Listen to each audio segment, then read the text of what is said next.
Oye coach Emma German national team no didn't come and was say not Africa no or we had say in their next matches no the German national team supporters no at support have every player where we had no say no crapa and it's no Ghana Akwaaba game 8 Austria no Emma Austria Esha Ghana 5-1 was the first half performance Germany a dead one no Nenka was for more goals and so at said the Austria the Black Stars of Ghana now so come here chances no woman to utilize it. I think at least will be two different games,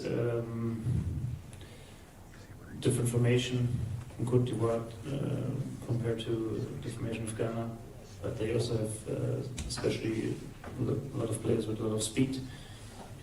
So at least I think we had the capability today to score more goals, especially in the first 25 minutes. So the result could be a bit higher.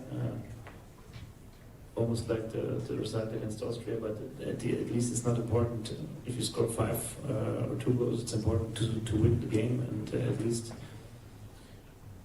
when you win a game, it's always important for your self-confidence.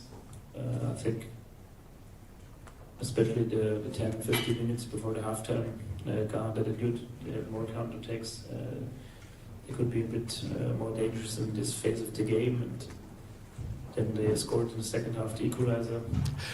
Eno summer the diamond shaft of Germany. Wamu manager na se coach Julian Nagelsmann. Wade Emaya enano pe ya tibi emamu Akwaaba 98.1. So na Jordan na you no air captain Emma the Black Stars of Ghana no Kofi. The ate adese aka just 3 games. Na watimi a break in ninu ya panyin. Andre Dede Ayu sempo no oye Ghana all time leading appearance player. Emma the Black Stars of Ghana so far. Abrante from Jordan na you about 117 matches and the amount the Black Stars of Ghana was shot 33 goals 20 assists into out of the 117 games when you 53 goals contributions for the Black Stars of Ghana. Na coach Otto Addo after the game and was it no crap and it's was a brand from Jonas Arjeto koye penalty we see an yama bebre na and watch as defend the move was it he need to learn to move without his arm.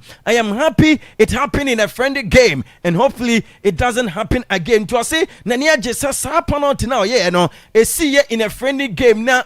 As time goes on, Ghana next matches in competitive games to say World Cup after this incident, and yeah, they say ABCBO. To go on a particular player to create a penalty, a ball which goes to the hand or to the arm, better say. And yeah, I think it's sometimes you're a little bit clueless about the rule. Yeah, if like when I see Germany in the European Championship when they played against Spain, it was not a penalty. Now it's a penalty. So it's difficult. A little bit unlucky for him. This is how it is. He needs to maybe now learn to run without his arms, and to move without his arms. This is the only solution, and I hope that it will never happen again. I'm happy that it happens in the friendly match, and hopefully it won't happen in the World Cup. Yes, I know. And summer coach Otoado wade etu dwa efa Jonas Ajete ni penalty awaye in the first half no kofita goal had more baro ababa somo e will look out front to nemom de ate ani say enu ana juda suomo obagana hanoma yen konko hwa news na efi Germany eba ani say Ghana esaki yen coach Otoado aka 73 days na ye World Cup after the loser Ghana enya etia Austria any Germany and no eka bi ena mpemfo agina so head ya saki coach Otoado na Kofi Ghana Football Association and a post to enter nua wamo say Ghana Football Association has part ways with the Black Stars of Ghana head coach Otoado with immediate effect. The association wishes to thank Otoado sincerely for his contribution to the team and wish him the best of luck in the future. The Ghana Football Association will communicate the new technical direction of the Black Stars in due course. I know a reporter. If you Ghana Football Association as why eba and I know pay the and he say young coach Otuado say the and you know and your coach be because I know after the game, our Germany stood at a bunch no meeting echo so Hamaya Esaki coach na the and it's no pay. Kofita go add more update brother still have a friendly games a guswa air course and 9 a.m. no the and it's Equatorial Guinea wamu any Madagascar and air but I mean fun to a tear for him say Cameroon Eddie Kai Asha China and Opaya a come you know China minor wamu anti even Cameroon about 10 against 11 but the tear and it's at 12 p.m. no Kazakhstan any Comoros ebabo Malawi ebetren Botswana 1 p.m. now for 3 p.m. no Liberia wamu any Libya Aqua Question Niger any Togo ebabo and after no Montenegro 4 p.m. no wamu any Slovenia ebeshia after Norway any Switzerland ebabo the same time na San Marino any Andorra Aqua Kobo and Sana Serbia any Saudi Arabia Aqua Kobo Miami for Haiti wamu any Iceland ebabo 4:30 na for Hungary any Greece for Aqua Kobo Russia 5 p.m. no wamu any Mali ebeshia the Super Green Eagles of Nigeria 5:30 wamu Jordan and Airborne na Ghana an opponent our World Cup national Panama wamu any anu ebo first game and the any South Africa ebo 5:30 na for Benin any Guinea abo 6 p.m. Morocco and Paraguay ebo the same time Peru and Honduras ebeshia na for Algeria 6:30 no wamu any Uruguay Aqua Kobo Ivory Coast ebe trans Scotland the same time na 6:45 Austria Ghana ya Masters no wamu any South Korea Aqua Kobo England at na Wembley Sports Stadium na for wamu any Japan minor abo ene anyway 6:45 na the attorney say Thomas Tuchel a coach ama the English national team was a branch of na weekend a fit and available for selection and a game no a branch na ebebo bi bato rante do ba kwa hell likely some best started ama the 3 Lions of England na Jordan Pickford in goal post Nico O'Reilly ever started game no Ezri Konza Maguire Samson Ben White a branch of Elliot Anderson Kwabi Menuko Palmer Morgan Rogers Marcus Rashford NFL na weekend the Ken Master a rante eduba kwa here we had some best started game no heady ama the 3 Lions of England na Elliot Anderson say ne partnership with the Clan Rice no idea be a good partnership na Oscar Branton Emma feel comfortable the relationship with him off and on the pitch no idea be a very very good I was swing and bebre from a Branton from the Clan Rice was so man of football and for him simple on your Branton Asia kan e wan fimfino no idea be na ni ejewo yie pa na Thomas Tuchel akwa kodin kama say we disappointed with Arsenal players miensa no withdraw from English national team camp no na say eduru ba bia no krepa ni say situation is sanete enye players no and we are disappointed with them but no krepa and say urama ensabi ehihemu a enumum and am no coach Thomas Tuchel no we are disappointed and games ni edos papa Republic of Ireland or any North Macedonia about 6:45 the same time Netherlands minor womu any Ecuador about Slovakia against Romania Albania Croatia Ukraine na Wolves womu any Northern Ireland Akwaaba Guinea Bissau ebetwen Burkina Faso na Senegal African champions and Gambia Akwaaba and Sana Uramu ewo Spain the Spanish national team and the Pharaohs of Egypt and so Akwaaba Gambia hano ebetim but main kaya tie for say Spain for Lusuye in their last 7 matches no enkofo no Lusubi but Egypt ewa more trophies as in Spain minor Spain age 6 trophies World Cup back on European Championship wamaje 4 and at the Atlantic Nations League no wamo age back on na Urama Egypt minor AFCON wama age 7 and Intercontinental Cup no wamo age back into more 8 titles and a Spain for it was 6 but and then you know Diamete and say Spain number 1 goalkeeper Unai Simons and actually goal post no Abrante Pedro Porro Paul Kubasi Dinhausen sounds na Alex Grimado Abrante for now sounds na Zubimendi Minos Daniel Olmo Pino and Ferran Torres I am Rante Eduba Kwa here we had some best starting game no heady ama the Spanish national team USA 11 p.m. anadwo wɔn any Portugal and ɛbɛbɔ ɛna 11:15 Argentina wɔn any Zambia ɛbɔ ɛwɔ Estadio Alberto Jose Amado ɛyɛ game bi ano ɛbɛyɛ dinye pa Lionel Scaloni aba bɛdi nkɔmɔ na nsɔre ne mmeranteɛ du baako a mo starting game na ɛyɛ Emiliano Martinez Noel Morena abranteɛ fɛn Sanesi Samson Christian Romero Marcus Acuna abranteɛ fɛn Enzo Fernandez Alexis McAllister Thiago Amalda Nico Paz Julian Alvarez ɛne Nico Gonzalez wei ɛyɛ mmeranteɛ yɛwɛ de mu so ɔmbɛ starting game no ɛde ama the Argentine national team na Lionel Scaloni say ɛnɛ Lionel Messi ɛwɔ mu sɛ line up a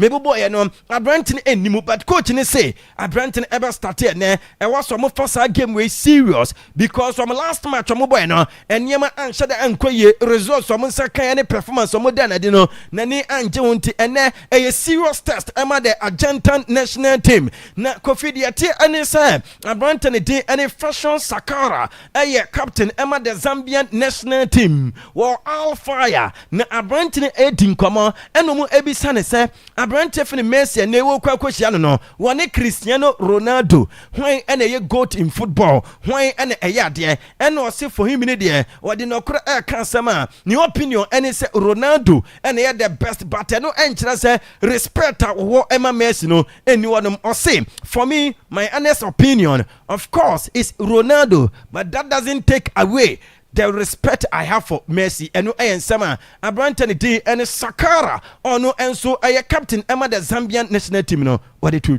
Cristiano or Messi? For me, my honest opinion, of course, is Cristiano, but that doesn't take away the respect that I have for Messi. And you're in Argentina. I'm in Argentina and very happy to be here, but still Cristiano Ronaldo for me. And I've followed Cristiano Ronaldo at a very young age, when I was young. And but that doesn't take the respect I have for Messi. He's one of the greatest players of all time in history of football.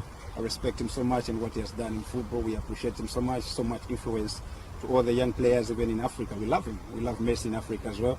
But if you ask me, I would definitely choose Cristiano. I hope that it doesn't come out as arrogant to you guys. Eno a captain for the Zambian national team and what is San Semino to Jana Edward Mendy and sweating come on say and Omayani day any Senegal our game epo na sa dramatic scenes ye our Afcon no hono chase nyema bia ano dinye pa ni nyina ene se nano and a calf womo edibe to dwa se Afcon trophy Senegal for ye Morocco be 2 months ago no womo astripe sa chase award na and trophy no ede ema Morocco man no na de te ene se medals no players no en return sansem we dey yaka but Edward Mendy say Afcon drama no a shame ema Africa enema bi wo Afcon mu ene African football mu a e wo sesa. My question is, why should I not feel as African champion? Why? I don't know. Yeah, but I ask you. Because maybe Morocco will. Yeah, but even you say you don't know. Because you don't have any reason to give me that to feel like not a champion. What you feel is like what everybody feels. Everybody feels that Senegal are the champions. So there is no question about it. There was like a game on the field. We won it. There is another game, but on another field, which we cannot control, unfortunately. The football on the pitch made by the African footballers is going faster than these people in the offices. So it's a shame for Africa, but these things need to change. We need to be on the same level everywhere. Eno ayan sama Edward Mendy no aye goalkeeper Emma the Senegalese national team no wode Emma ye na enana dwe friendly games ne etwa so 11:30 Canada and Tunisia ebabo na fei ochena no aye anadwe ahomache 12 am no Brazil and Croatia ebo he watches Camping World Stadium ewo Orlando Florida USA abonten so na ene de ate ani sesa game ntino ama Rivaldo and Ronaldo mo enso akwakoshia Brazil national team no our training na wo ahead of Croatia game no na enye easy kwa João Pedro say ene empanfo ya o ma ba betro mo no emre bi atwam no na oka Brazil national team na wɔn ana na esi wɔn nan so Ronaldo, Romario, Rivaldo and Ronaldinho nenei wɔn wɔ such players bi mu te sɛ Vinicius Junior ɔno ɛyɛ adwuma ɛma Real Madrid, Rafinha ɔno ɛwɔ Barcelona ɛna ɔno aberante fɛ no João Pedro ɛne William Estevaya wɔn ɛwɔ Chelsea nti ɛma Brazil national team ne de Seleção so na no qualities no ɛwɔ hɔnom na Don Carlo Ancelotti say aberante fɛ Vinicius Junior feel fine and wɔyɛ fit and ready to play this particular game nti Ederson ɛna ɛyɛ goalkeeper ɛne anwummerɛ Wesley aberante fɛ Grayson Bremer aberante fɛ Leo Pereira Sansona deɛ ɛne sɛ Santos egyina mu aberante fɛ Rafinha Casemiro Rafinha out of this particular game nemum aberante fɛ Casemiro Andre Santos Sansona Gabriel Martinelli Matheus Cunha ɛne aberante ne den ɛne Vinicius Junior mmerante a wɔn ɛna start game ne yɛse likely sɛ aberante fɛ I got Thiago ebe replace Rafinha ɛwɔ line up num na Thiago ɛna waba bɛdi nkɔmɔ sɛ wɔkae bibia ne maame ɛnso ɛfa mu ansana wɔn aberante fɛ Thiago no ɛnya opportunity ɛsia kan as professional footballer enti ɔyɛ proud of ne maame ɛna ɔyɛ proud of ne career ɛne nneɛma watimi amanage achieve ɛwɔ ne football career mu na ɛnɛ Don Carlo Ancelotti say Rafinha ɛne Vinicius Junior ɛyɛ players a ɔka best players sɛsie ɛwɔ world football mu untimi nka ɛnyɛ ɔmo din ɛmfiri mu na ɔgyidie sɛ mmerante no ɛbɛsia toa so akɔ perform ɛwɔ top level ɛwɔ World Cup na say ɛno ɛnsɛm a Don Carlo Ancelotti wɔde to dwa ɛna ɔse World Cup ne deɛ nɔkorɛ pa ɛne sɛ it is about a country a won't concede goals or say the World Cup is about who concede the least goals, not about who scored the most goals. Until or say World Cup ne dia obagia a country ni defense no aya solid won't concede most goals. Nemum enye dia wo share goals ebe wi akire no asia concede bebre eno ensema Don Carlo Ancelotti wade eto dwa dia mete ene se abrante fun Rafinha start ne recovery no e Brazil na enchekra wo be return to Spain na fo adwane Barcelona medical team no na what one recovery no e wo ho bra Facebook na be Barcelona next season wama wages wo mbehye no efe papa menka enada wo he esoro no na afei wo he de wo masia fa so aye kala na menka enada efe papa ano de na Barcelona team no ene yesese no wama yema dwen se Alessandro Bastoni on beto no yede kan kan wansem but o masan fa plan B se Akwaaba ne still no Inter for a demand this 80 million euros na ene e Italy one na no Ivorian defender abrante fin Ndeka ono eye adwuma ema AS Roma no won be kwa kofa boy ne yese Roma for o ma dwen se so munya 45 million euros won ebeton abrante no won bisa makokore ya se one day o be return to Barcelona na and o Spain is always Spain na no krepa ane se already mu se we a Spanish player anytime bi an obobo no kwa ni mu kese sen krepa na o person over back but on de e person o leave no settle down England more days and I say more years into a happy England when they heard the one name AC Echo Chelsea na nani edge honum name as a Spanish no anytime piano ne die so any so be return to Spain Santi Cazorla say Pedri any Lamine Yamal a great players Sansona Urama the Spanish national team no great players on Beboa ama World Cup no Spain for and so perform our top level yes AC Milan and Juventus interested in signing Robert Lewandowski but some of the MLS clubs and Saudi Arabian clubs ne say na yedi kan aka no atwamutia wo mo area mu so amsa na betimi aka Robert Lewandowski Nico Pass hani abrante from Victor Minos players Kofi Diamete and say Hendrick eka ho wo mu nyina ebesnya return after the season na fe wo mo animal team no start pre-season and sana wo be take decision on them simple wo be snya wo akwa but Diamete and say Nico Pass the on person mo sign kwa fan because some more buyback clause I want to do him to Abrante for Victor Minos Hana first na Abrante for Hendrick there yes we mo ebe return from various clubs na fe we mo any Alvaro Arbeloa na say ebeduru one no coach will go so why adwuma ema Real Madrid no na we mo any sa coach ne atoa so na Chelsea board very very just furious we mo buafu Abrante for Enzo Fernandez and Sema woko kai Argentina bonten so efa Madrid kuro no sa Madrid ete so no ani kuro Argentina a dachi bia no na ne beje so obetena sa kuro no so na yase board no ayo madwen se sabrante fe Enzo Fernandez na adwen so obekwa wo mo de o mo nte so wo mo mfa bi enka ho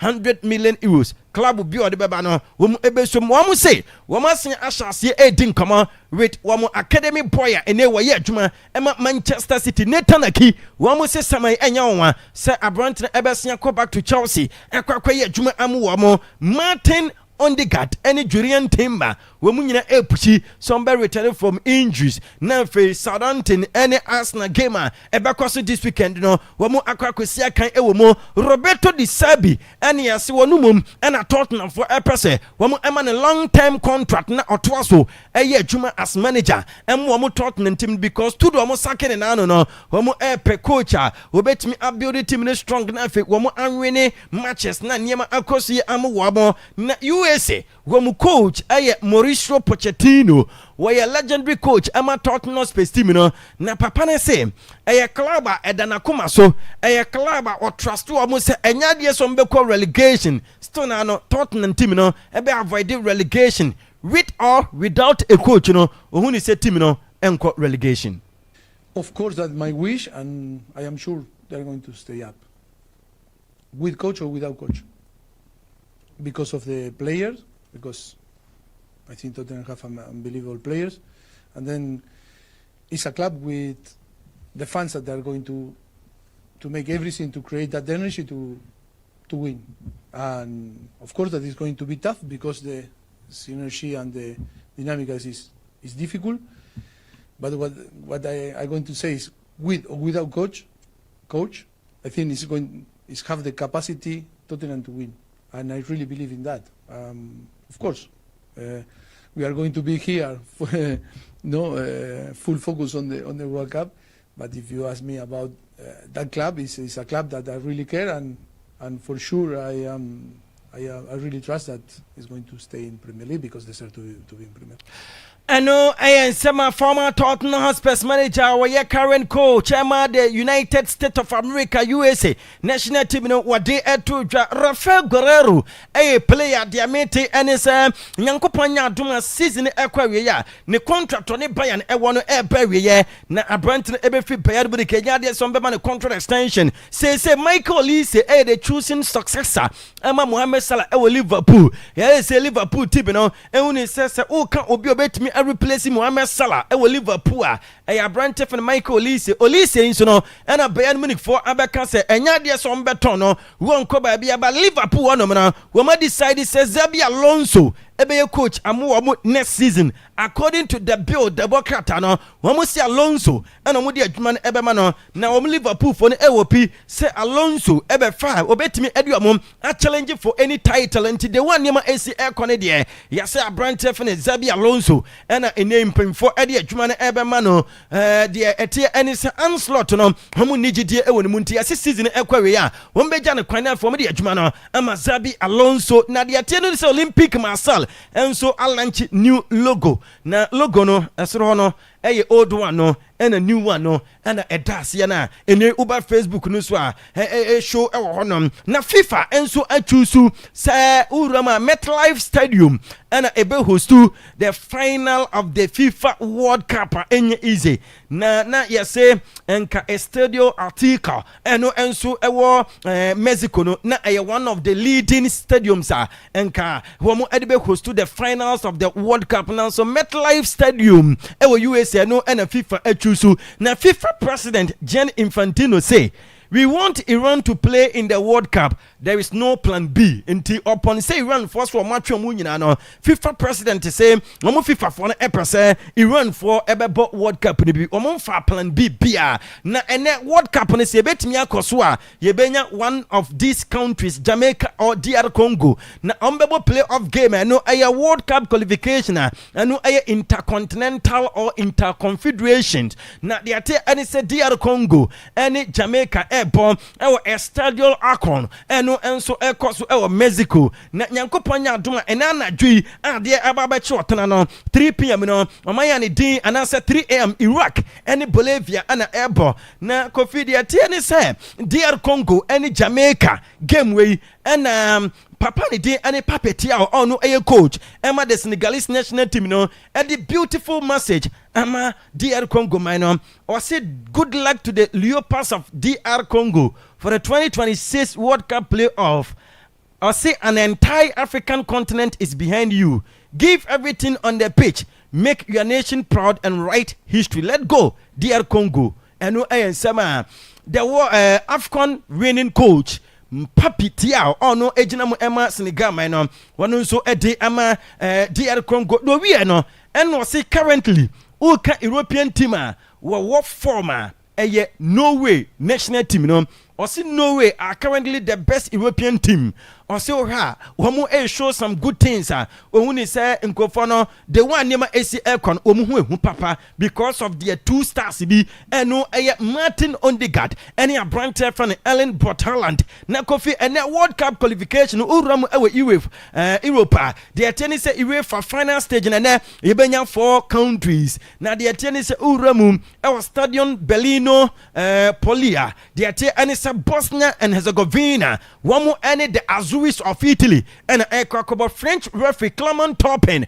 and a ejinamu na urama papa ni din any Gattuso about 3-5-2 formation Donnarumma a goalkeeper Riccardo Carafiori Alessandro Bastoni Gianluca Mancini Abranta ni din any Matteo Politano Nicolo Bellawa Sansna Manuelo Cateri Sandro Tonali Federico Di Marco Moiskin and a first Matteo Ritegi na Edin Dzeko and a captain Emma Bosnia for no na ɔse Italy for no some national anthem na ɛbɔ ɛna wɔbɛsrɛ Bosnia for no nyinaa so obi ansɔre ngyina ne nan so na nɔkorapa ɛne sɛ ɛwɔ sɛ yɛbɔgye Italy for no so some national anthem na ɛtwa gu a ɛna ɔmbisa ne sɛ adɛn ɛna wɔse ade a Italy for ayɛ ɛde ama Bosnia for no wɔn players ɛkɔ no ɛkɔyɛ great one no ɛde ngye kokoropo ɛka ho bi na wɔnim sɛ obia ɛkae 1996 after war no Italy for ɛne wɔn ɛbɔ friendly game nti ama yɔnkofa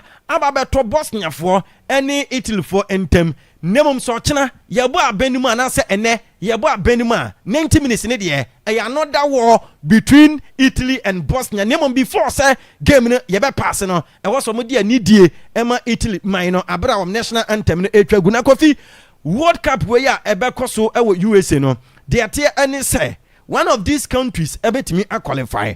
Now the last time both teams, you know, Emubi Eco World Cup was way back 2014, 12 years ago.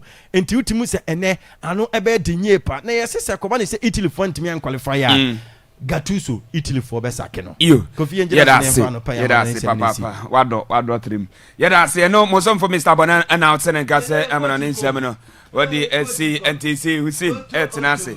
Na ni chiremu no otimi e dia man enochi wi a ocean eba after ocean no nkomo bia ka chiri bia no e be to aso na de esa woti no na wotimi atipi aha Akwaaba radio 98.1 Shannon so we Akwaaba Sports Arena anopi ye de ma WSBet bet company aba Ghana for nyina ajetum. We say good morning na Bibia Boko. Good morning. Kufta go Bibia Boko pa. Ye de nyame ase se Bibia Boko. Na enam so yaba. Yeah, nyaba so de nyaba. Ni yaba live on Facebook. Akwaaba radio Brikuma ha mama me no. We express delivery services. Yaba e die. Ni yaba. Yen kai obi as express delivery services. Sa. Anopai. Baby a wetima from. Na wo wasoma wo. What I say? Baby a wo nka wontimi nkwa na wo kokra beje wo bre. Ana wo fie bi a wo ya ade no be kwa gye ade kwa from 8:30 to 10 p.m. Manager. Shannon so say every day. What the NS over fan numbers no? What I say? 0559 27 52 79 0559 27 52 79 and I feel 0553 70 5226 0553 70 5226. What the NS over keep number no? No. More office mo ntwere mo mfa nkobo mo notice board. Said be obia anti sana ise anti we say a second on Tino. You, said a wakano. Obana was share. And I think my attention will feel more. Oh, me, many more issues, but before they attack a case in Casano, many more issues. You are going to be yes, I know. What Hussein catch them how many months ago? Good. In Tiasana, made the Emmy and the project having a sebi more who say Hussein Yansana or Cano. Much opportunities. What do you remember? Why? Son of life there. Okay. No problem. Okay. And yes, yeah. Causing financial loss to the state. Where I can't say coach in Yadi, I must say. You to criteria actually. We know I know. And make it part 2, part 3, part 4, part 5. And then hey, you are somebody poor. You, any my inti. Kofi, and just in free Africa. Yeah. Na minim say and net there. Africa for nyina tidy Congo echi because they are hoping say for the first time in 52 years you be dia Congo or World Cup na say now Africa for already 9 na qualify for the World Cup and yenim say na the betima na ye 10 no say ba ko be call interconfederations playoffs and no so timi korene a Kofi ebema na beka ho am Africa nya 10 representatives and for a continent of 54 countries there see nya 10 a enti ene Kofi it is not just a game but ene a history making day. Okay, in fact minim senkofo ya aware there because omni Jamaica nebo and ebi anamu nim no match ene and I don't know if on social media man will say dear Congo famous fan no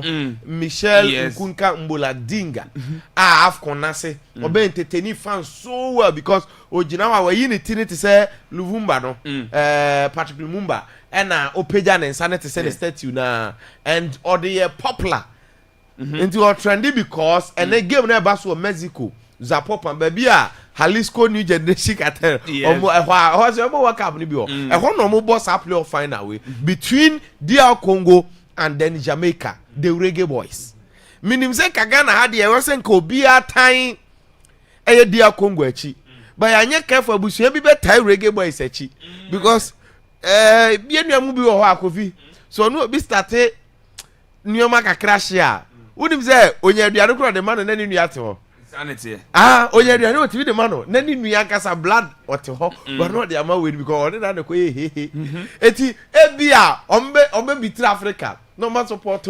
Jamaica. I don't know, that's just by the way, but then, on a more serious note Kofi where a country of 110 million population and over I just want you to feel how Enyoma air tense. Okay. So wo dia Congo sisi ya. 52 years in omo World Cup da. Meaning say majority of this generation has never seen omo team ne say omo World Cup. And you ask yourself, how would they feel going to this game? Yes. We know definitely say DR Congo for no a favorites going to this game. And then so amuko Sebastian da Sabri. So to me the DR Congo call World Cup no. Obi Azal Twanzembe, one of our fullbacks no. Unse England for no.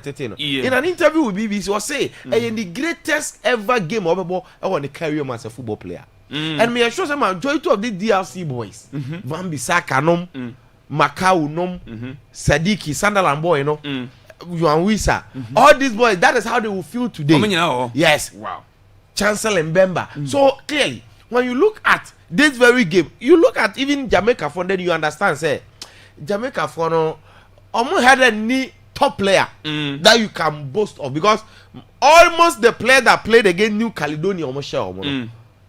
But we was about top flight football, particularly among Europe. Among divisions, the Division 1, Division 2, and no more. So, unpleasant in terms of quality, ni be there. Kofi, a Nisro. So it makes the Congo foreign favorite, but to capture and I say to take the advantage to make sure say our mobile corner is where we are all focusing on because ever say 9 p.m. and game the best chance. Everybody 11 there. Now Africa ni bi ehun say DR Congo for no Kofi omatimi make it the sport because my catch say just look at homogeneity here. Omabro for a country this very qualified Kofta go. You know so qualify you because they played every game and omo group no be him say omo DR Congo na Senegal na match. Now fortunately for them omo Senegal akobo right okay yes but I think 2-1 or 1-1 ewo and omo ba fie and at the time na omo win pe the omo qualify before the game obi anim say omo new stadium omo boss Senegal match omo share 2 goals at take lead Kofi no matter na Senegal better take am until you look at DR Congo team no and through to the AFCON on be chere yes omo team mebo a omo ba ball mo be respect omo the time omo free around the quarter finals everybody felt bad after Morocco fans na crap person omo high omo supporter because omo kuro high yes na gentleman see form oh atuni so state your own so nti omo be chere ye bibi fast forward playoffs in fact so what team share Cameroon what share Nigeria no about be duru ha dia then emu da ho to win against Jamaica e wo neutral venue and was a pop so clearly DR Congo a favorite and then we are only hoping say joy you know ebe ko nipa 110 million. The funny statistics is that Jamaica agidi no omo 4 million currently omo population no saying what I say omo population so and you look at omo contesting against omo 2.8 million close to 3 million okay. The Ghana crash omo be 10 the whole Jamaica no so facing the country on population here 110 million and to join be cover what I say in terms of land size DR Congo foreigners to see Jamaica by 200 times. In terms of population, almost 50 times. So in terms of even everything, no, Jamaica looking small, but football is never like that. Yes, and until the say DR Congo foreigner, careful. I think DR Congo foreigner will have to capture this very opportunity and make sure they qualify. Okay. Now, may the Baba Europe matches because in as much as say. Unya will be qualified.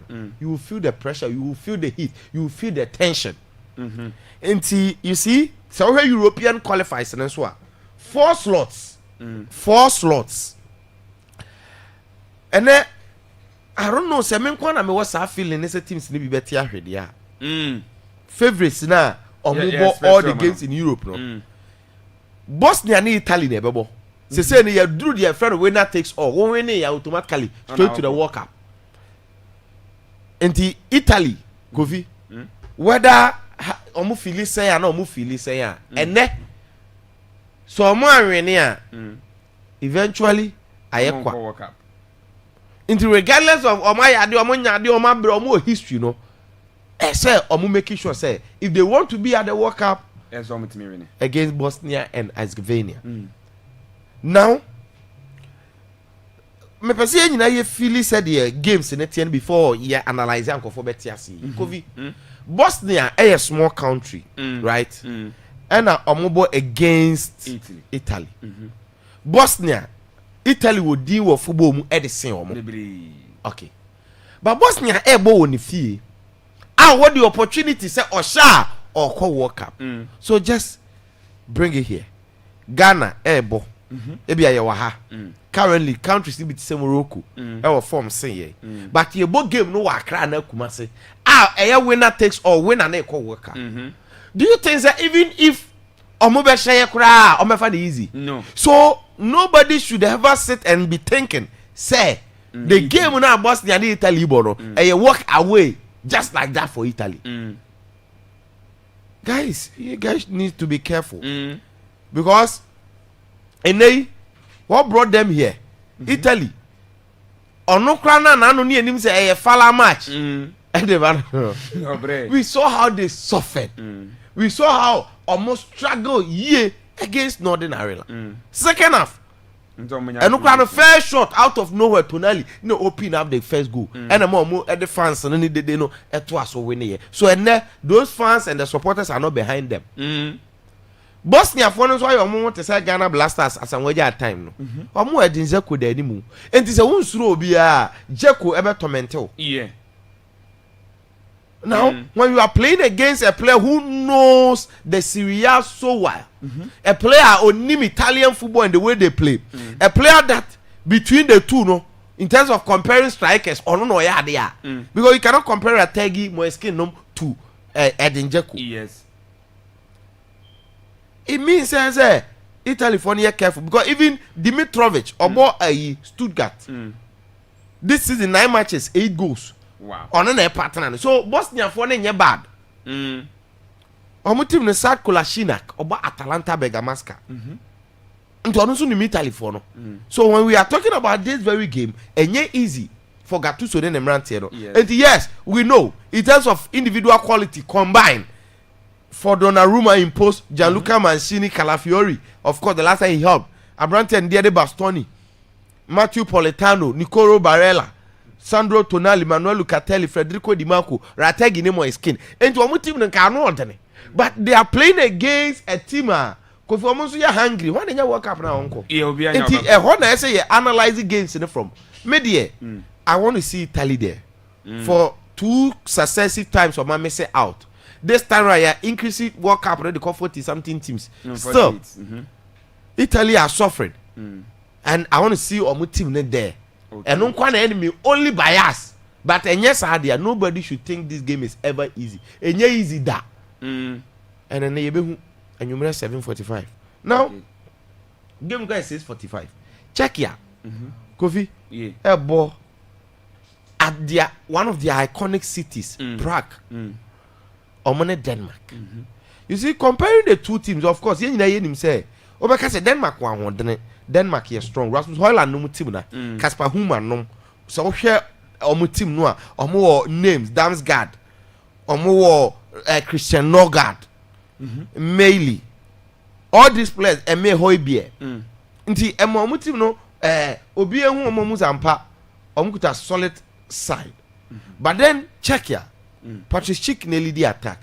But you see, said your Makano. And then Obia himself, and your winner takes all. And you are fighting with your all. And those teams that are relatively omuliki smaller, no. Omunebo of ye. Nti Czech for no Czech Republic. Ye nyina ye nim. 2006 Ghana no go echo group. The team that we faced. Particularly so omubo ofie omufie a. Then no master just similar opportunity a bit we do about the World Cup. And when they be a so that makes all the games, you know, interesting. Kofi Kosovo will be about Turkey. Now I repeat. Ada Gula, Abrante and the other Yilmaz, Kenan Yildiz, Karim Aktoglu, the notable player that we know from Turkey team, you know. Kadioglu, Hakan Chahanoglu. So I'm not person about World Cup in Libya.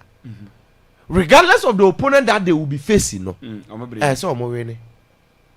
But me honestly, my personal bias is Esada Gula number World Cup. Now at least you who are excited to say no way for Ababi no. Your teams be omukuta some young prodigies be any talent be. About World Cup that's be experience and they can cause something. So I want to see these kind of players, you know. Burak, can I hear they say? More about Papa. But they are playing against Kosovo. Kofi on Slovakia or Slovakia fee game ne ended 4-3. Kosovo shaped Slovakia. So for a team that was able to win by 4 goals or co-opponent if you know when you are playing against such team, I take it if you want Romania here 1-0. And when you look at these things, it didn't want you carefully maybe 2. But I tell you, one of the games, me say ne, man first half we say take you who Italy who so. Na say ni himself. Na there every opponent is motivated as ever. Every opponent is extremely motivated. Now, Kosovo striker friend Vedat Moriki. Obore Mayoka. born nam sra de ti be cash o box shot across o me bo panya na dem Barcelona Madrid maso for nto o nyina anim Vedat Morika se na se achim 31 years and Morika say nim fie kra yes 31 years yes and you look at these players that Turkey will be facing now you know say and every single game it look exciting and interesting and none of the games and they easy and not cheap. Finally we Europe Kofi Sweden and Poland and able na in fact Maka say this is probably the last World Cup for the Polish striker their greatest ever sporting exports Robert Lewandowski in fact open omo outlets sporting commodities are a war as in personalities are tennis mu dey yeah follow long tennis in the mega Swiatek but when it comes to the whole Polish country the one who represents them the most in fact obi any Poland president obi any Lewandowski so it tells you how great that he is now in fact someone to me and share Lewandowski only opportunity to be present US, Canada, Mexico probably in the final World Cup and yes there is so much at stake standing their way Victor Gyökeres Anthony Elanga no Sweden now you himself Poland team no debia you who Lewandowski is Lewandowski ni aboafo because when you look at a whole Lewandowski now or the national team bi mu a odon kwa o obefire sa yes and there Peter Zielinski Matikash Zimanski all these players Kaminski omu nyina ho Lewandowski enti yes obeka say there are some one or two players bi a omu timi bu omo but you see Sweden for no so for Elanga Gyökeres so form omo pa World Cup na say probably they will get Isak okay enti game way 50-50 Sweden for no bo fie and eno na put Poland for no work corner Sweden for no bo fie bad in sample metima akọ yes wow just be Lewandowski ye magic I been see that what I say this or ye magic say maybe Ronaldo yes kwam bia so or the Portugal be call World Cup and so na say ya playoffs okay yes Sweden and Portugal Zlatan shena Ronaldo ashe na Ibrahimovic asa shena Ronaldo ashe na Ronaldo abo hat-trick na Ibrahimovic abo nsem so it tells you say ampa ene similar thing na be ebeti because Sweden for no wo fie saro they will come at Poland they say Lewandowski one chance one goal but I think say teams notable ones to be ebeti free man Kofi this very game Ghana tip and for it be Ghana team no mbebo England some of friendly match na o omoni Japan for na ebo nti Kofi ye kohwe na ye coach be na kohwe sa match no any asem you na 18 assistant coaches no so omo what say omo say enche omo decision beba 80 assistant coaches no ye form na watch aba I was starting some bobo na watch my you have saki 80 assistant coaches so there's any World Cup in the environment to move your World Cup on what you must there be o say me no independent coach na about the neighbor no no be chere say or here on there be just or the team where ba when the coach papa be okuta the backroom staff me wa e be we jaa a video assistant you from say video analyst for because video analyst for the omo the videos na e what I say World Cup no ye nyankoi so ye blessings ye was must not be okay when I say we say nothing in Ghana we say about you is 57 there 18 is what say your friend Prince what say the announcement of the sacking of Utuado like also loose camps okay yeah that's the Prince message out there banana yeah that's it what say watching the show live from Brikum Kutre number 1 was Utuado has kept along okay you greeting to my mom Amabadu the Amsala Geo Kadabrada Mark Lily Tower Alenge and all Kutuna Boy community members from Great Mugabe messenger wadiaba what's it good morning Kofi Tago and Hussein Adams and all the sports crew watching you live from Dubai was it the name still remain Okay, Jerry Dixon. Jerry, Sabi Biaboko, dear, my young child, and NLP, Dubai home. What's it? Good morning. This is your boy, City Boy, Pragya Rada, inside Patapo Station. Was you guys are doing a great job. Yeah, that's the power. Was a greeting to all the Okada riders inside Support and Patapo Station. Yeah, that's the City Boy. Sabi Biaboko, this. You, Yen Twaswem. What's it? Good morning. Listen to you live inside Achamatama 7. Was you guys are doing a great job. More fire. We are Don Sipo. The message I did for Achamatama 7 at the bottom. Was it? Good morning. Akwaaba TV. Was it watching you live from Qatar? Was you guys are doing a great job. Yeah, that's was a friend of Kwakesi. Kwakesi, that's an appeal the message, you know. At the every Dubai. At the Amai and Anope. As a Qatar rather, yes. Was it? Good morning. Akwaaba watching the show live from Brukum. Was it your friend of Kwaju? Okay, Tower Kwaju na bibi abakwa ma yen chow and a person hi say I hear say them sack coach Otuado. How to read this? Ampo ya sacking why Beniza Adupoku ma pamno. Oh, no bia oben akra na auntie watching live from dance man. Beniza o ma sacking why Otuado is no more hey must be careful chirade any abru Yeni Abri. You know, got some messing got to do to Abri. Near Pamina, who does that do? As I am here. I'm going to oh, Trado. Misukakra. No. Yanko, I. Ministry catch it up. When you meet them, let so I say, one Nana John Twine. Oh, Trado menu back. Trado menu back. Oh, man, oh. Mr. Rawa, but track a crown play. Kofi, we don't want echo. May the message way Eddie Man at home from mum. Season. I'm a brekum political leaders. Am I there? Honorable Simon Pabin Chireme. Why there? Honorable Quabrach Stuga. Am I there? Brekum journalists deserve better. Brekum journalists are more so SFTB. Omonso ade papa ye die bo mo kwan mu a ewie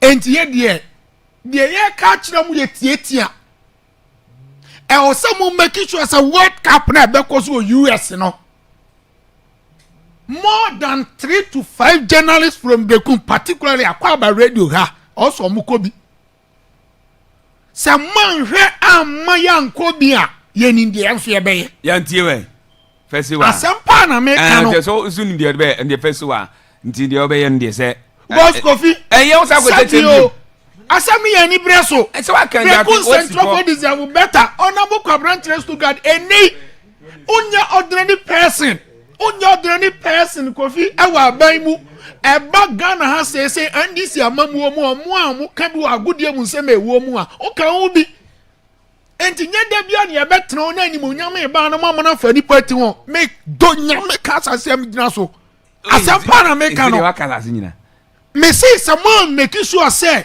Kofi na no mo kobo friendly matches kan central for me for na nko bi obia bebiri na sabi o mo sen yen aduma na o mo yen tago o mo ye aduma sen yen dabi ye nyina ye kan obi o in one word the other na say abai ba ko ne nyenti mo mra mesesa ne ma ne mo brekum ntumpon nti ye kan obi na mo bae no ye kan obi ne yesesa abai ba ko ne se na aduma na nye nti ye behwe mo sa mo babo ma maburu nso ye di abai akwan mu na mo aba no mo make sure central phone so ebenyu amo chefa e mo amasem e da no beduru ho ye nti we dan duru a ni ye behu dan duru a ni ye behu yakwe maka kire o yakọ Kofi mani abre ora nya hwe we da se me kosa nyina ahye mi tirim duru wa ni ye behu why say mumu aso dai no nanka se mumu so dai ahye ni tirim enti omo tie no omo mfra mo nka nkire mo ona boko abra chestu gard o Germany enu ama akire ho international anthem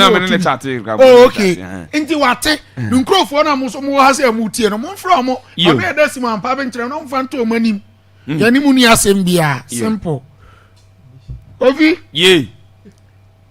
Carlo Ancelotti is doing something right sir yes Brazil national team num okay who say omo US omo ye preparation omo next game omo ni Croatia na bebo yes na omo Orlando City Orlando e ho na say omo base na the Callum Soroti aye amama hu se ampa sa ni tiwi no enye fufuo kwa nemu no very much experienced in the game and say and no time na Brazilian footballers ni training no over here ya ni ehu legends mienu se omo training center ho Luis Nazaro de Lima R9 again Victor Boba Ferreira aye tweritia Fernando Rivaldo before that na Bebeto enso di kan aba and meaning wama former legends no former footballers of Brazilian national team no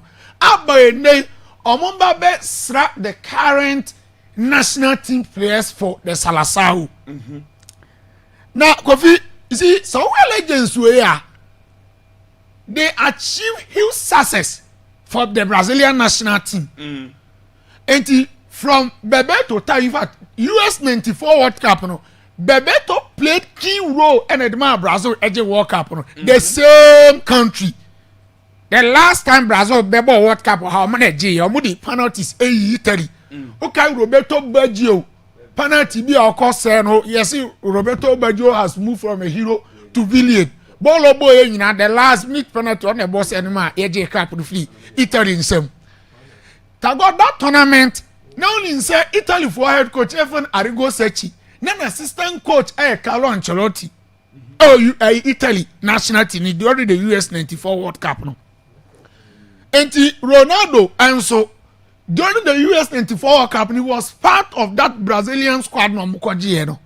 Omoba France 98 omantimi anje and France defeat you 3. That game now back as Zidane ball 2 goals header and Emmanuel Petit de back can. And now Musamba back. In fact, Brazil World Cup finals and three times in a row. Oh, okay. US 94, France 98, Korea Japan 2002. Fana. And Omoji 2 and Omulusu back. And now Ronaldo Arkansas squad no. Again in 2002, time Omo defeated Germany. Oh, so final. Ronaldo even scored about 2 goals to Oliver Kahn. And Romario and Rivaldo share the 3rd goal. Yeah. And what is meaning I say? These are legends of Omo achieve Omo great history. And they are to Brazil national team na bakusemu.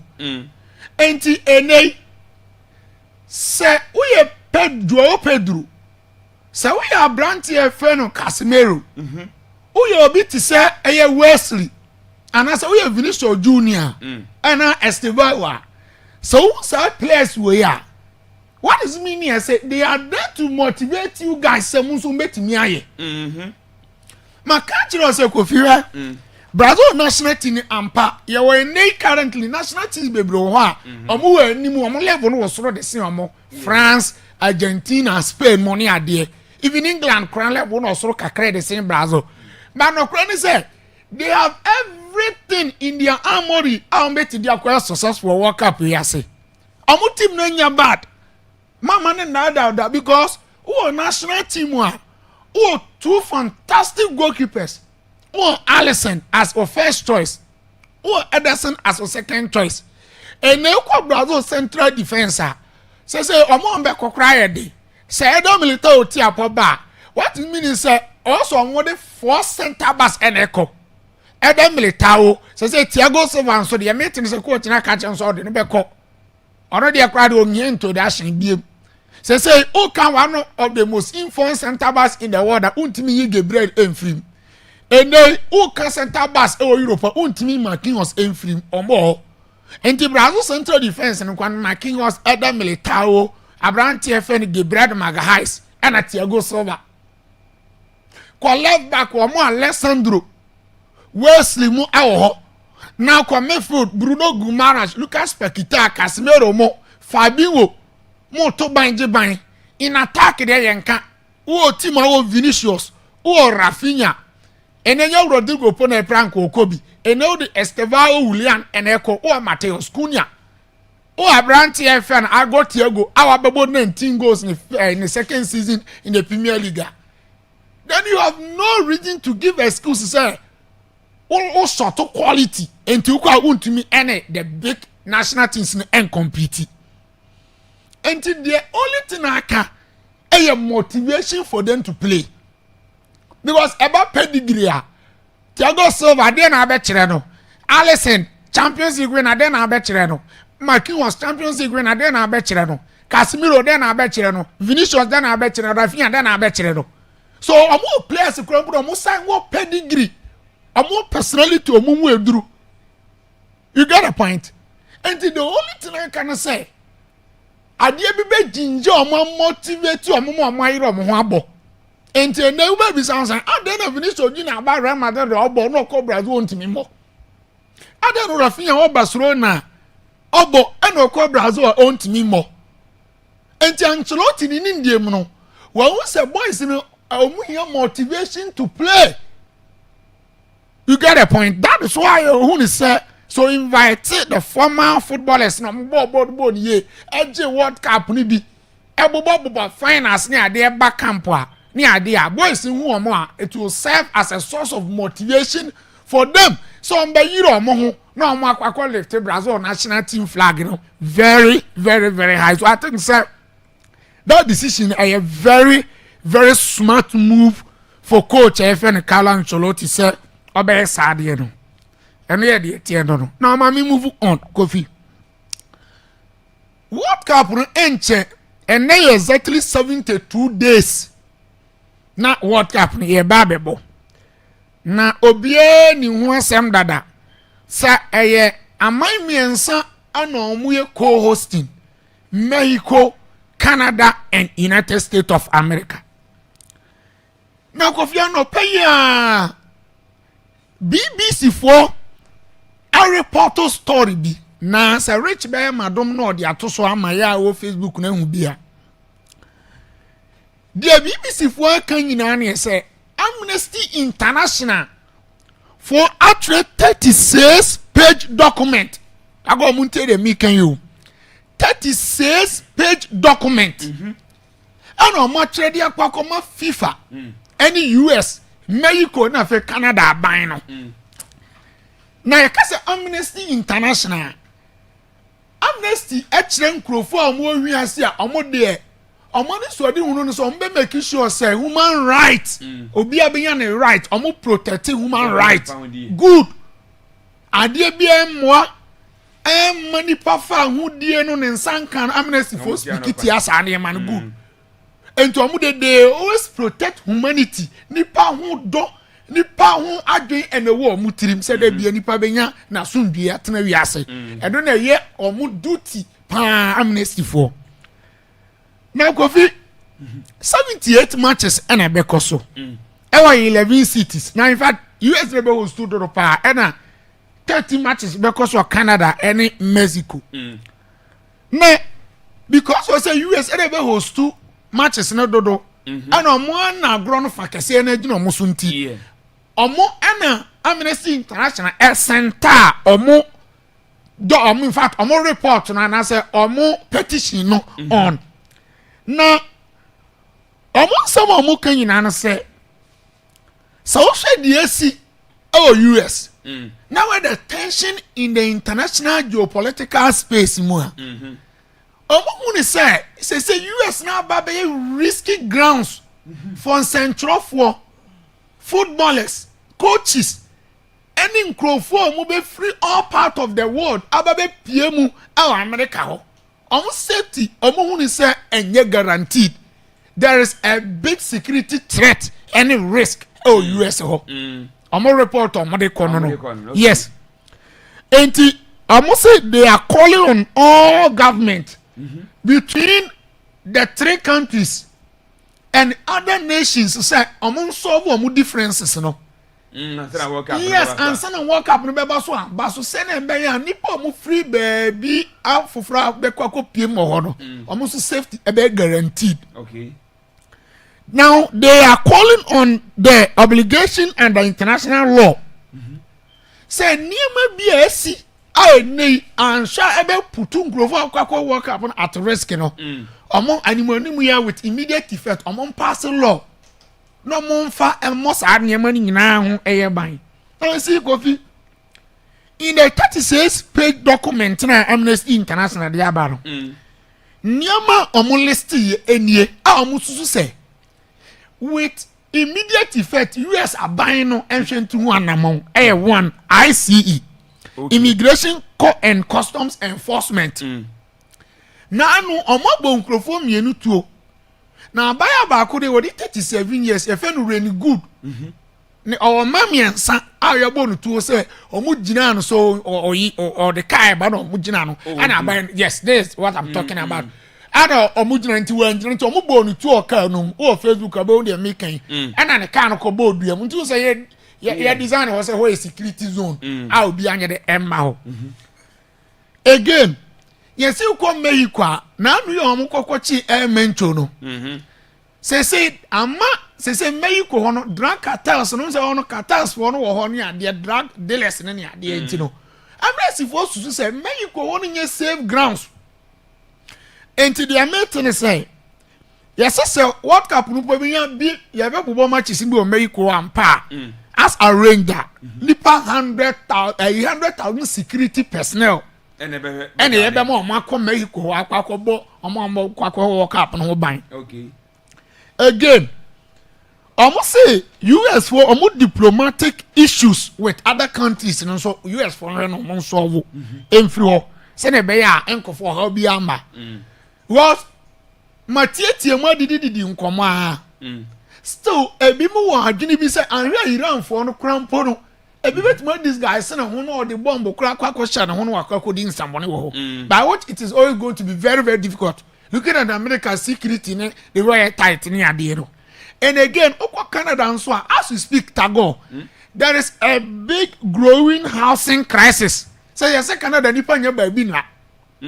Yes, a big housing crisis. Adiachi there's a man for the homeless. Sa enti akwambas yes, aba beje work up abetan yani. Ama nipa dodo free baby abeka already kore nya baby mfa. Dia na akọ create problem in terms of housing way, accommodation way. Na obasa na nyede amwa Kofi unim say since 2025 US will deport to nipa over 500,000 20 cents since 2025 now ye I tell you omo deport to nipa over 500,000 e dey from Mukrongo Inti Amnesty International say I'm sure ye ba yirim in terms of immigration ni ade and ebiem ansha because of what happening no immigration for no be tietie ebi mu fa hodie so because ye kan say ye the traveling ban at Iran for so and according to FIFA rules na answer na be get to so be so cap so o ma kwan ma country bia wa qualifying crew for ba ho amre obe so tourist visa no aba be World Cup no bi no okọ and these are reasons Amnesty International for the 36-page document on the court me FIFA and US aban ni ade no omo di kom wow Kofi no immediately after says our report no ba bonten pe and me bowram Oval Office White House na me Oval Office White House no unzo ko White House wa omate White House World Cup Task Force Committee White House World Cup Task Force and yatin wo almost say men can obiante say this World Cup the largest, it will be the safest, the most interesting and the most enjoyable World Cup ever in the history of football. Sana White House for amanubo amodi amam say me fantu gana no. Oh okay. Almost men kan tell say sense na mo kan na nkrofo bi ba be bombi o mo US nye save no White House mo da amana. Almost say we say bibia dadin. Okay. Almost mo da amana. Bibia ni we be dey. Ebesi. Ene latest reporter aba. Enti omo we no mo say humanity must win. Humanity must win. Ni nyina mu Kofi nipa onkwa na ye the most precious. Nti amode sanse na betu dwa no. Now see Kofi finally say who decided so obeko war. You need to do everything possible to defeat your opponent. So we are so obeko war. akwanu asem bi obetuma fa so obetuma di otanfo no so nkunim no also offers akwan no so na Richmond yenko Bosnia Stadium Bellino Polji over 15,000 capacity. Now go for a picture now rich they are two screens in so no. Rich mama ba ko na ombe hu ni ye. I don't know some dem awa. Hwe what say papa bi gina ho a o say soldiers uniform. Yeah. Na coffee ball no ye ball Bosnia first leg no Bosnia for home. Stadium Bellino Polji. I want on bebo game no. Now papa no ogina ho no. Was said that what this guy say na one question military uniform. Onye soja ni. Okay.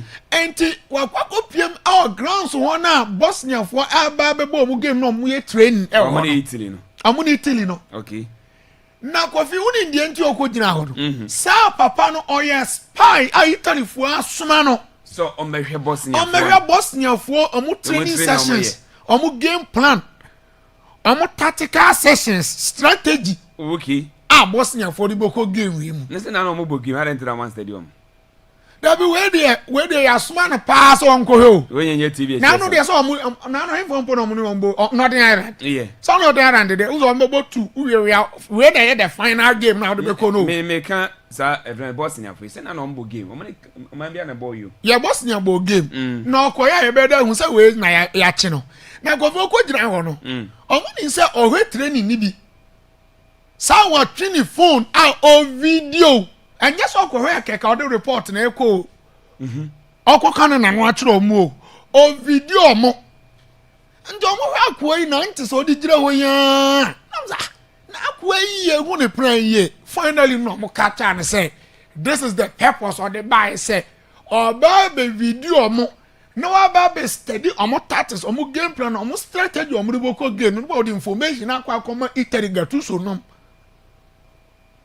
the other buy nyina no nti football e kofi usia wo opponent the obetim bia no aye okay me that say no I the tactical man Ocean the US man no and I think I say I'm what Betsy na yan twaso na yenyi messages ni bi infro na yewia ye the face am na twaso na see blasters na antino ahun komo na ni bidia what say I am Razak watch you guys live from Brukum was in fact you guys are doing a great job here that's Razak Idrisu the message awade aba what say I Kofi I am Okateche Kwasi crying from Brukum Namasia was say I'm enjoying the show live inside Brukum. Namasia keep the fire, keep the good work. Yeah, that's it. Pano say grace to you all. Yeah, that's it. So the message in the about we got the chair kwasi crying.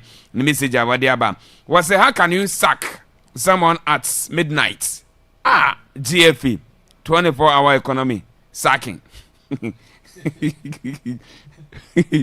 We Kwame Mauli Benjamin, the messenger or the abandon.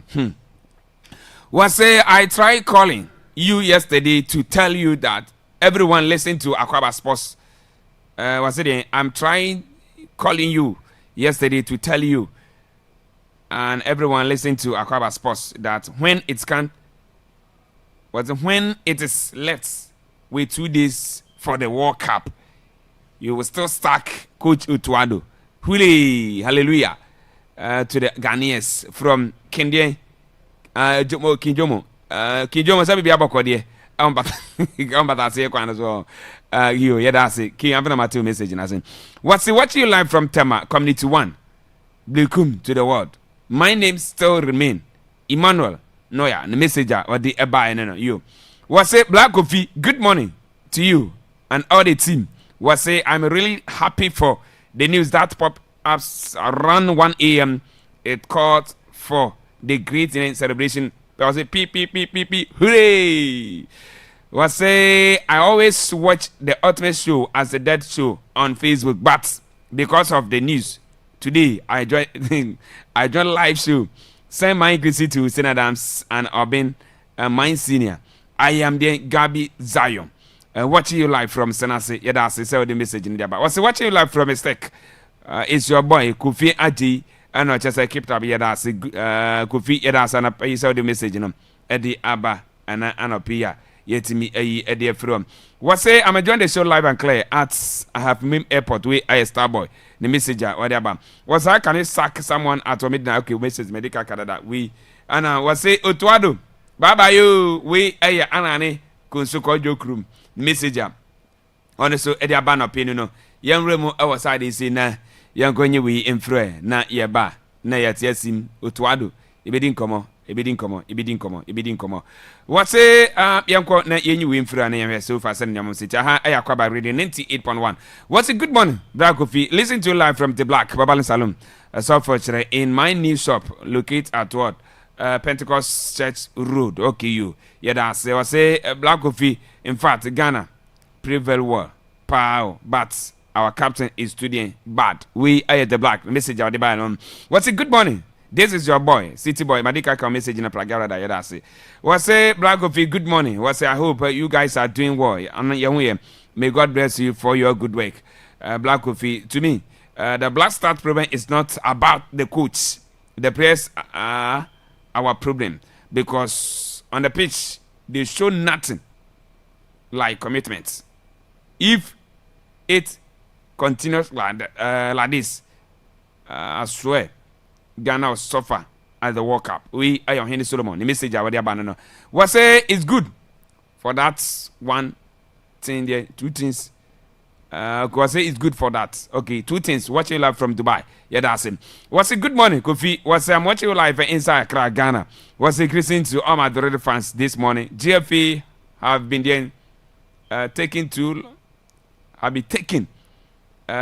long to sack. Okay, we'll message in the back. Okay, I checked that I saw my pam coach Otuado Clementino. Yeah, that's it. So message no Odiaba.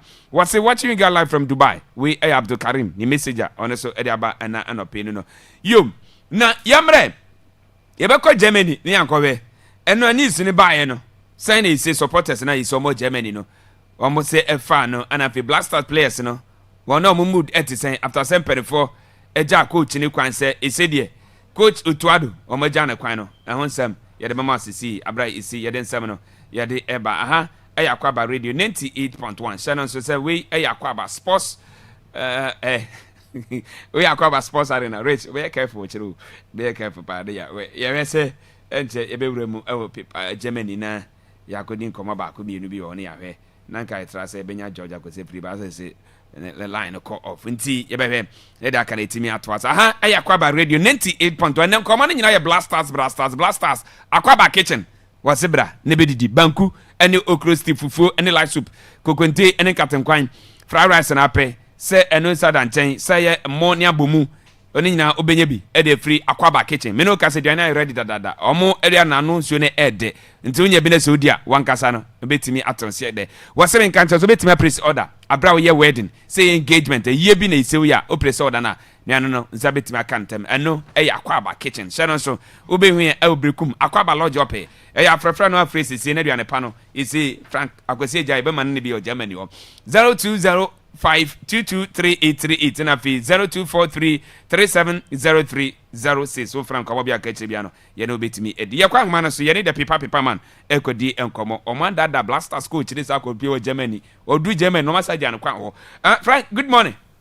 Good morning. Na bibia boko Germany anope die me pacho nyamiado bibia boko e wa hasi you na ye coach ye nyina nim say World Cup is akabe 72 days bi na ye be start e Mexico Canada years of e ye bo friendly match yakobo first match e Vienna second match ye bo e Stuttgart Germany abonte so na mu wie ya anaju dosio no maja coach ne ka eno anis no e ba ye no mo na mo Blasters kam na mo ben team no say na ye say mo se fa no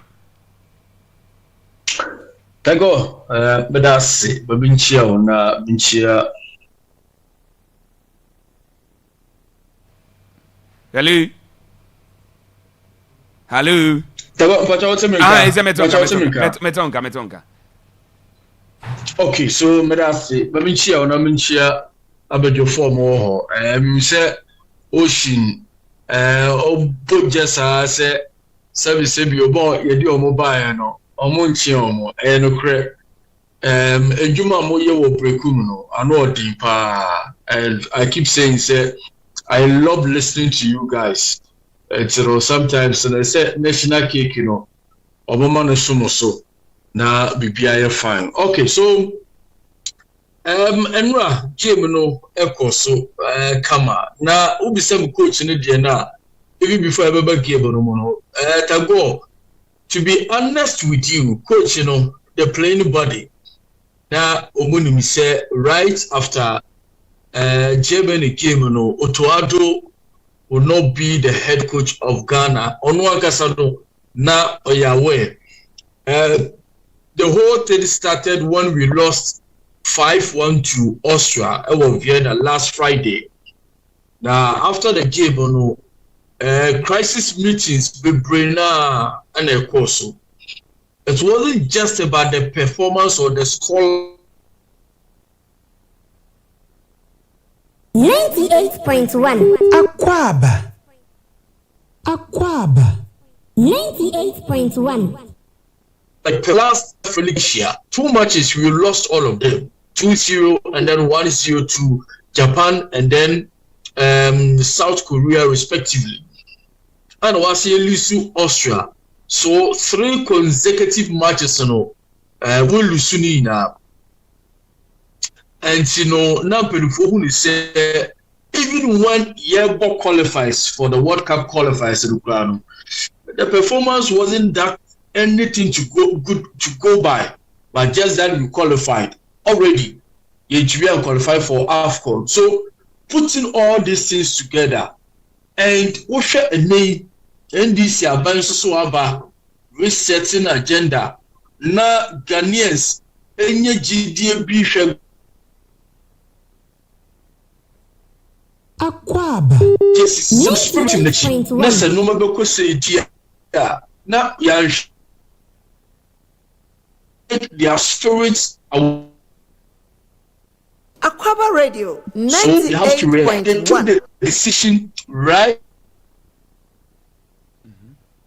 Akwaaba Radio 98.1. Network in it type network you say you be nya Frank yi na watimi ene yedi common vision common na Frank e bon mo hwan pa ye hwe say Frank yeah Frank what mean ka yeah Tago beto yeah yanko but also what mean ka metonka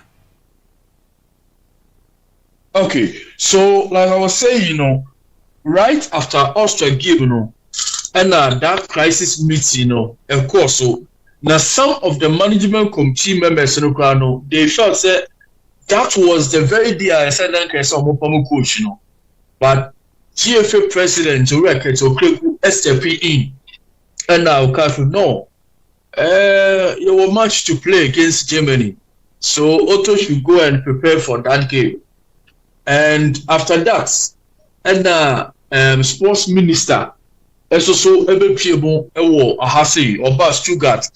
Now Oba not just say meetings upon meetings. Now the meetings now Osha the main agenda is not Sebia or Mumpa coach and the compensation or motivate coach and then who they are going to appoint, what kind of coach are you here? And before Germany game ready, no one communicated their coach and say, in fact, after Germany game, Omun and Yejumebu, and Choko game no dear, not or your way, say Sanet, your players so according to my sources of the crown and after breakfast, Jordan are you and then Thomas Tepate, also Asia.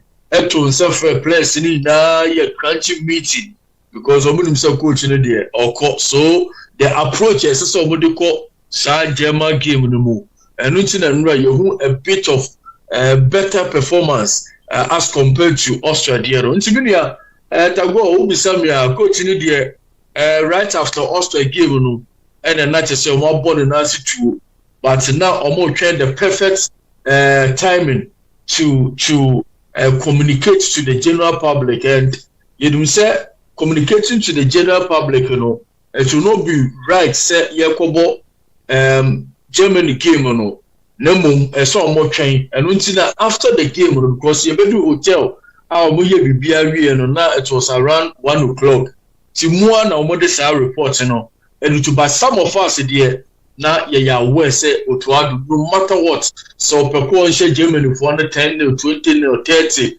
so he wasn't going to be the head coach of the Black Stars. Na the okay omo communicate man is say emfa ni di BC bia no Jumedi no want to asibiem no do no aye na ehwe ni TV so na ni mood no ye ni say dada obo match na sa na ni mood ni tie na honkeka e wo dance match day no camp on net say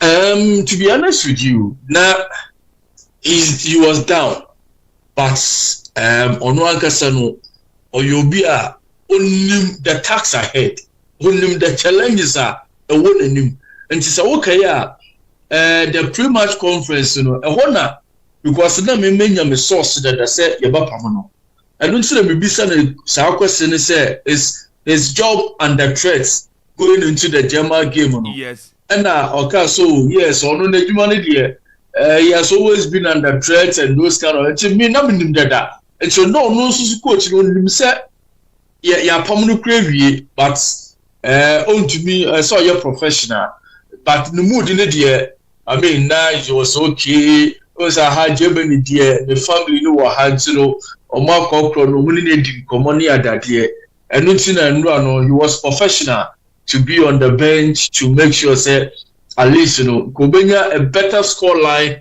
to go home with but unfortunately I'm far amano but no on one said they no yawe players and so now omo yawe say oto there no matter what will happen in that game it was a goner.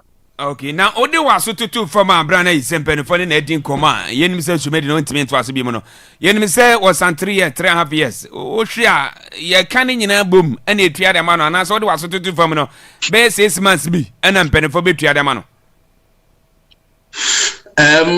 according to reports me no na say performance clause ewo but omuntumi engine because even though when we say some matches na we losing na ye competitive matches there but hey you go World Cup 4 matches friendly matches we lose 4 na I mean it's unacceptable you know and you know and also a part but definitely they are going to give him some sort of compensation but I don't mean to me NC say omo mano omo kan ya kani na bumu diamano anese omo man 3 months but I know me ni GF communication member ba ku bi din komo na utie no nkomodie mu so the sika no oji no modu utie 3 months abana so it's like maybe they will give him 3 months compensation that is according to reports I made no that is how it's going to go and even before that no now the before I join ko on mobesi ba compensate ni adade na omudi nkomo kwechire pa pani bi a wo Ghana sikani kese bi pa omo contact no and ono so can say oh I mean he's ready anything bia na the help bi omo hie bia no to get money to compensate him bia no he's ready to help say omo beja coach no kwa and you know I don't want to mention his name but the most important thing is omo ni na wie a te say ne yese so omo de manu bia no omo de ba ma no e manako okay nti say nya ban no poni se wo sika e be tua man kampo na businessman bia isi and e say no so ne wa ready ya se na menim ya tete akosia pia ne na se for de waso tutu of em no esco members no ket mo after say announcement by no woni Germany one akosia pia di bia mpiem o say o when I take over now will lead your man World Cup. Okay, so reporter Bobo no agenda starting no say kwisia pia but me de masu to form no from the headquarters of Efe Hono na akwai to say conversation be started to say call bi kra call Morocco kra dada na Morocco former coach ono na mate Walid ono na mate say first call be akọ Morocco and maybe be a source no and you're authentic just like me source say Otuado no nti say media report or one of the station chairman can come station but the news in to me break it down say coach no matter what will happen obeko you know media report say Walid and now first call akwadiama no kwesi apia de nkofo no ma start agenda but me nyan to say from the corridors of the AFA no obi abodidin and the pay na me GFA presidents din komo but unfortunately no na or committee no nkomodie no an sheda nko but one thing I can tell you is that ebisa no me sheda bisa so na coach Okoyo say it is what it is na me kwa be sheda keten so to be honest sad decision we omanya favor from Ghanaians because most Ghanaians are happy and the criticals are because of social media it's like people are happy and it is what it is no me be akoso I mean omo shedi coach na che any other there and this is the time and they feel say they have to let him go and then move on and you know coach obaba there me source authentic no say Walid ono no mo place first call and they akọ Morocco and you know you hear say bia enibeni ya no different coaches be so betwe omuti and one thing that SNP when say the Ministry of Youth and Sports and I say Minister for Sports and Recreation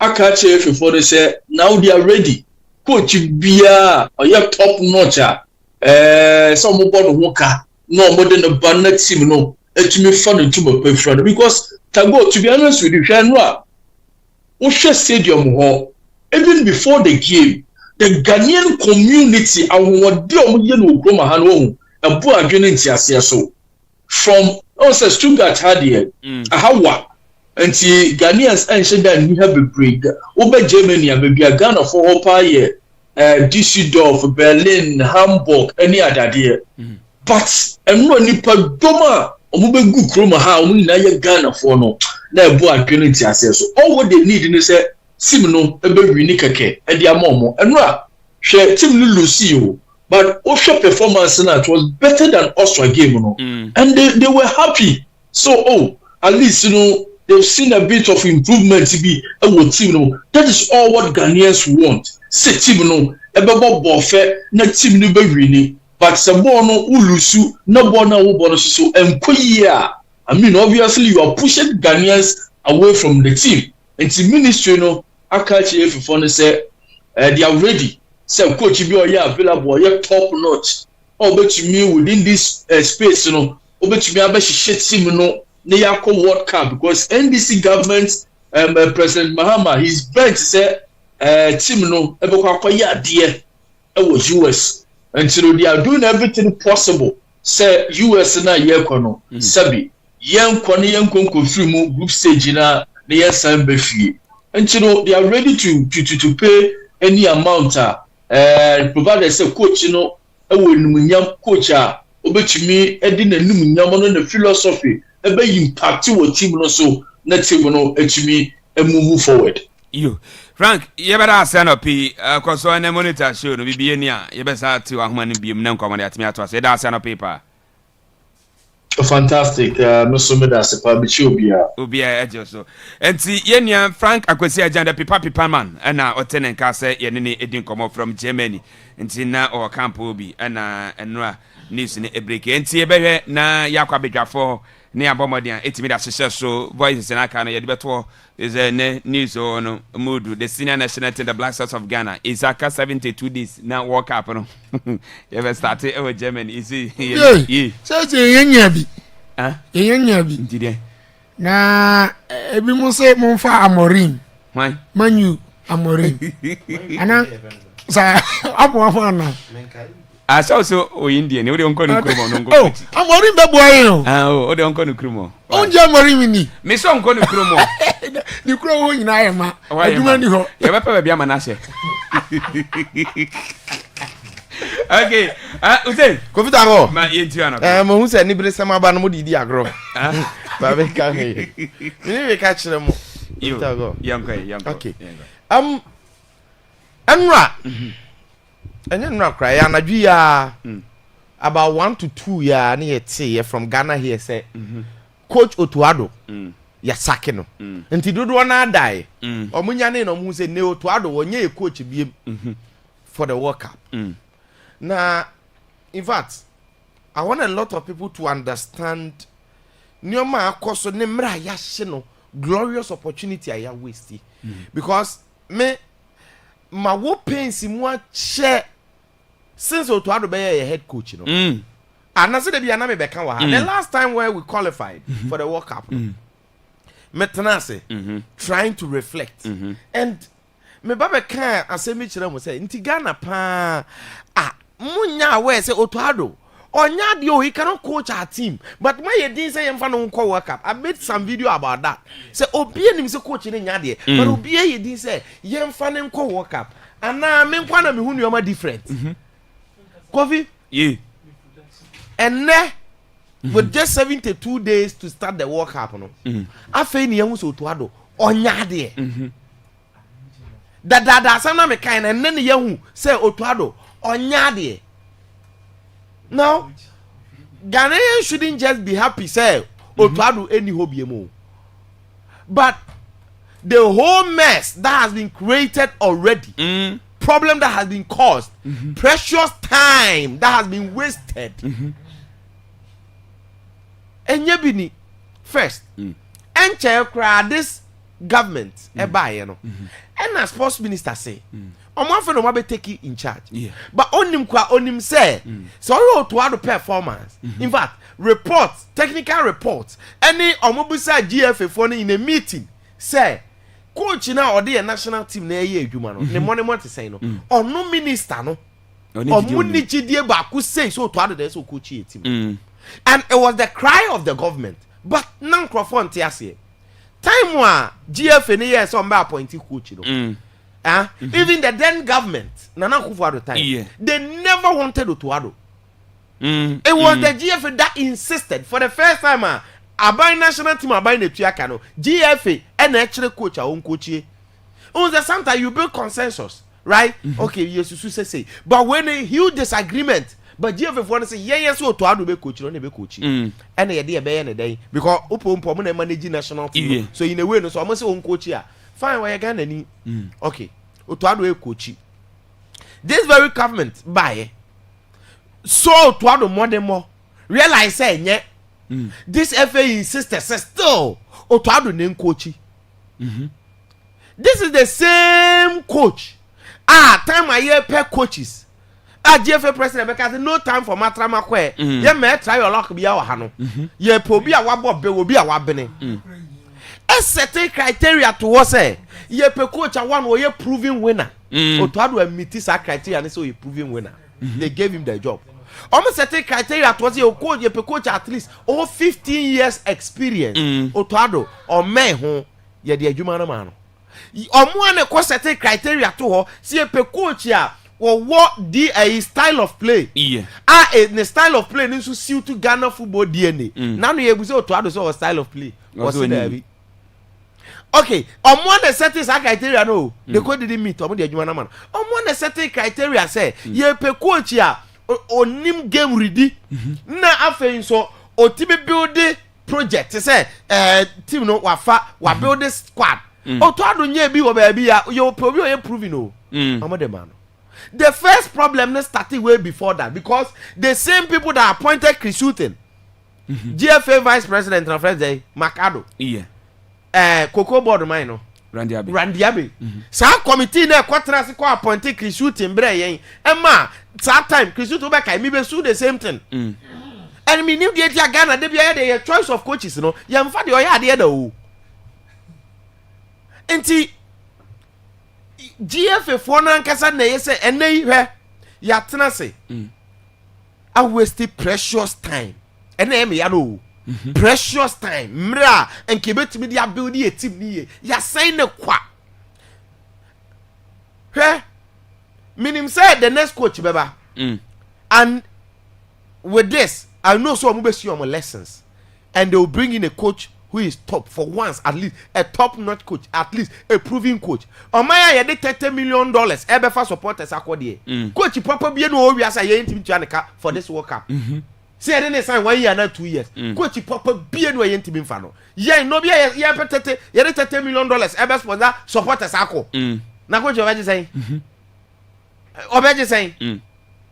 Enti minim say yes ye lessons. And as you name your opponent, I kwa appointee coach there. Who could share Thomas Tuchel? Who could share Zlatko Dalic, right? It is who could share Wemuna. You know the kind of coach you are going to appoint. But me say coach in the back, no be fairly cry. I will not blame the coach. I will blame the GFA. Because I'm not wasting precious times. Me catch them and say even after the World Cup, you make come up about 7 to 8 preparation games. Every good coach better with the ability to mama. Man can't tell them. Yeah. Every good coach or the baby build team amaye. And then ya tenase otuado abomu 4 or lose 4 ni nyina. And not just we lose 4 ni nyina. We are playing nothing. Or that's why yet try your luck. Hey, we be shana me hade, osu free na me hade. Clearly, the man was confused at the helm. With just few days to go. And you hear obi o ye clear. When him say Spain, proud to 2018 World Cup, almost like 2 days to the World Cup. Lapeteg almost like that way. And the people don't. I mean, Mama Mane say being see that here. Could have was Sakini coach tournament and I say what happened? Obeje. The only is that when the man at the helm why confused, you need somebody to come. Now this GFA people, they tell my boni pa bro pa ne say. From all indications, no money so Otuado or Nyadi. Tio, all indications no money say Otuado or Nyadi, only experience, on coaching team biada. Mama say one, Yemfa a national team entity coach. And the problem is never Otuado. When I must say Yemfa man or no fire team in Siade, and to a day or the Siade. And the Obelusu and Oberene, Obelusu, and to a Lusu in another day, or Siade, and who should be blamed here? The GFA. Because yeah, blasters now this year, national team benny, the man coach say on final practice. Near division 2, near division 3. And they say be under 17, under 20. No, be on the one about senior team. And or in Tuman Fayan qualify for AFCON. Near to home. Niger share near to home. Angola near to home.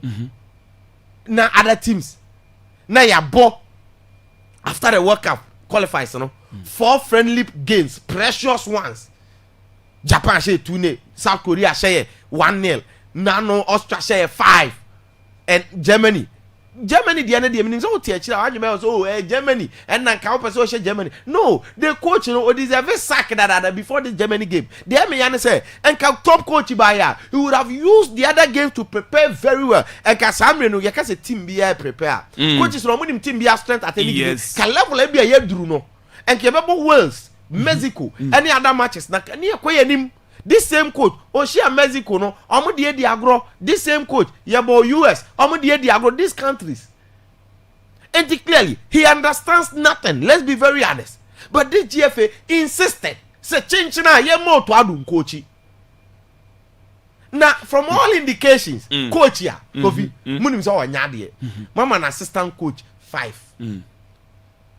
And no be as no me repeat be. What will be the we say? Yes, if member coach say was sama ma coach in mebo ano. What will be that we say your friend ma coach Ghana ma coach they say omra mebo to ado. What will be that? Huh? Nye Ghana ne besi. 18 technical team members. Say you am dey. FNC say almost communicate. Because new coach papa bi obeba bi am sure the majority of the backroom staff be 2 or 3 nti ebi aye or I'm already go keep training na beba nti aye bi a video analyst for no what I say and ebi a team manager and the GFA ni ade a but munim so to ado nya ade me ka kire mo ha say driver no onim ka atwi na for 420 crore ye be kwa kwa sha menem enti munyai say mo sisa assistant coach is aduasa assistant coach is 50 e dia begu ha say one Ghana komi hu bi da munim pa enti die nkwa na mo hu to ado mu Now we've wasted. Yeah, me know. That precious time can never be recovered. Me catch him say, me can you, me who can you vindication. Me find you because I hate regret. Me who yanka say because I hate regret. And today be I was say, yeah, proactive and yeah reactive. Did I say me should the next coach come go in Ghana for and go here? On me can say na mo kind na to adoko he say next coach ba no failure e GFA when am next coach a failure because precious time na ko dey preparation no o ma mo to ado waste this time no it is a time in this and next coach ni ba e gamble or you successful fine you call one year successful still me blame this GFA because government insisted Ghanaians insisted and I was wondering hey o to ado me say ye mu ye for pains him say game ko super no say on tiase unim de no akwa fa so e consider second goal Prince Edu Kwabena no na bon nine ofrim coach ni feel say Jordan em moye nine no now you know Jordan say opebo ni biabo onye discipline to stand as a one top da ye fa Jordan na you more one top and to the Jordan coach na one top no na no na me ne mo ka ayi Austria game no Bobby the same Jordan Kofi eso ojire ni mu no wa ba chire betake one top no Jordan free ho aba mede obe pe biabo what I say and the Germany for no say okay said the Prince Edu Kwabena ko be ha Jonathan Tam wo chire no Jordan ba no mo move o mo team ni nyina ba because strike na ba mvimvi and no mo de ball ne tie so a wo ho Germany for no so de o mo ball no mo bo na spaces it is onya ba zone ni mu a tight say obe find to kuro the ball na show no my odey o ma show afa mu so offside because first no be hold you up top am a game no sane but then Jordan ba na chi we nyina fe na coach ni try and say the reading of the game no poor okay me understand it me say so to ado power opponent bibi no so wanya counter tactics or they beating ye hunu so ya te ahye there be no crapa ne say with Otuado no we wasted our precious time. Me da asem na me ya nyina no. We wasted our precious time. Mate, me da se papa. Me, I will never blame him. You. Me blame him da o. Because nyane pe on appointed no. Those that knew. So Otuado is never a good coach. Omuna high. On your level. Expectations ni ambitions of the 30 million Ghanaians and over no. Otuado cannot match that. Baby a football Ghana for say be ye nimble mko. Muni gama kana. Say inti Ghana pass ye si nimble me ye coach ni Otuado. These things in me ma fa pen mo. Eni ya ba beduru ha. Ene de ye me ya ne say. Afen na ya be realize. Inti na me mpa regret. Me hu ya nkasa bi. Enye nyansasem. Enti de ye me ya ne say. Sa nyoma nyina epompo ahye awie. Now ye the desperation and they take a decision. The next coach will come. Young fan is all failure. People will still say next coach never was failure. But I want everybody to remember say next coach no failure. It is the same GFA that wasted the precious time and KBA. Yeah, they appointed good coach. Then I had the criteria never na. Kobe me da say papa Hussein Adams na o you. Ocean. Yes, Kofi. Mate Kofi me da say. Maminchia Morocco Morocco woodwork software and a gadama suit here Maminchia gadama. Brekum best and so I could do final of the zone arsenal. Yeah. In 2 years in a row. Wow. The more changes in the domas, right? Okay. The also bury and not just say or final. Now go remember the major business of the day. And now made Dana Kwakobo 2. So they own anthem. Yes, we go run with Germany. And now me pick a lot of intelligence. Me pick information be every ho. Because Bona ever catch them say ever saki coach. We already then I papa my attorney idea. Yeah. Timene Bona di nkoma ya nantem. And Bona catch them say who story be say saki coach no. But me the name mame down to story and say I say from the one obi e ka so to adon there no consistent na eferu so support no so ya de ndina me there na edu ba be dey mame for me to believe the story particularly and the timing of the whole situation ndina me confirmation me pe confirmation ti me da ho around by one ho and the news no buy. So officially, Yasaki Ghana head coach Otuado. So okay, then who bring us a chance, so I better I say, now you're very attitude, dear, is seeing. Now, see, if you are near the kind, Otuado is the luckiest coach ever in football. Our Ghana and say football, you know. Messi, the luckiest coach ever. Coacher, unqualified for it, maybe manual. Yet, man, coacher. On running fin in the end level be said also maybe Shannon sir yeah Shannon sir so with this inexperience, this immaturity, still are not belly do on mind to say Ghana and our bounce work of here yet not what do the first coming in your work up near no coin. Yeah, I want to know the top level experience and what do they or like you okay now coffee. Other technical team members no were here. Almost say and take a decision. Missing with immediate effect. Also, more dissolving this technical team 10 minutes question cardiac cramp which is so and come to Adonano and run I don't know can sorry. Oh yeah. Well is here go the private over be so say Ghana coaches number 5. Yeah, let's show my titles. Opa threat omunkom. Na you before program. Na wa Ghana ko ba match ye coaches nko kam. Na players credit mic. Me go be see me immediately say me who say omo add the app to that I already existing technical team members. Na me who say job for the boys. Well, looking at the number, a job for the boys, and you'll be any. Okay. Now, Gofi. Dear Essin, no, we are going in here. Mam blame to ado. On ye, more beyond can be beyond to ado. The also Ghana for moody blaming in Uncle Gunabu, no bony, didn't bony, three so eke to Kriku. Because in football, the only cause of financial loss to the state, I am Chewana. I say, people are hiding behind certain positions. No more deep money or more deep money, do or minor. Say, yeah, coffee, no, be a CEO of Cocoa Board. Or be a CEO of a government institution, be, and or be a chief managing director of government institution, be. Now, for this guy, I'm charging us our cost of financial loss to the state. And this is an enquete to Keku no one so cause of financial loss to the state here. Or to why then? I don't know what's our buying Momon Chino. What's our buying Chino? Huh? What my catch a Ghana for say? Now you're paying for Anna was a way to make a cry. I said, Timmy move for no problem, and leaders in the problem. Because leaders need to be about Montia instead of man for the better reason. As a modi ya gini dia bro. What be catch Ghana for you and say okay. This is the criteria after the departure of Chris Wooten or the better new coach. And you also for criteria na better abonte. Na ye nyina ye hu criteria ni bi. And I man for no who say. Nye di kan obepe coach a okura proven track record. Coach a wa ye bi da. 15 years. Also, 15 years managerial experience. Oh, coach him. Coach him. Coach and was saying, "Adje cap ni be fine any idea."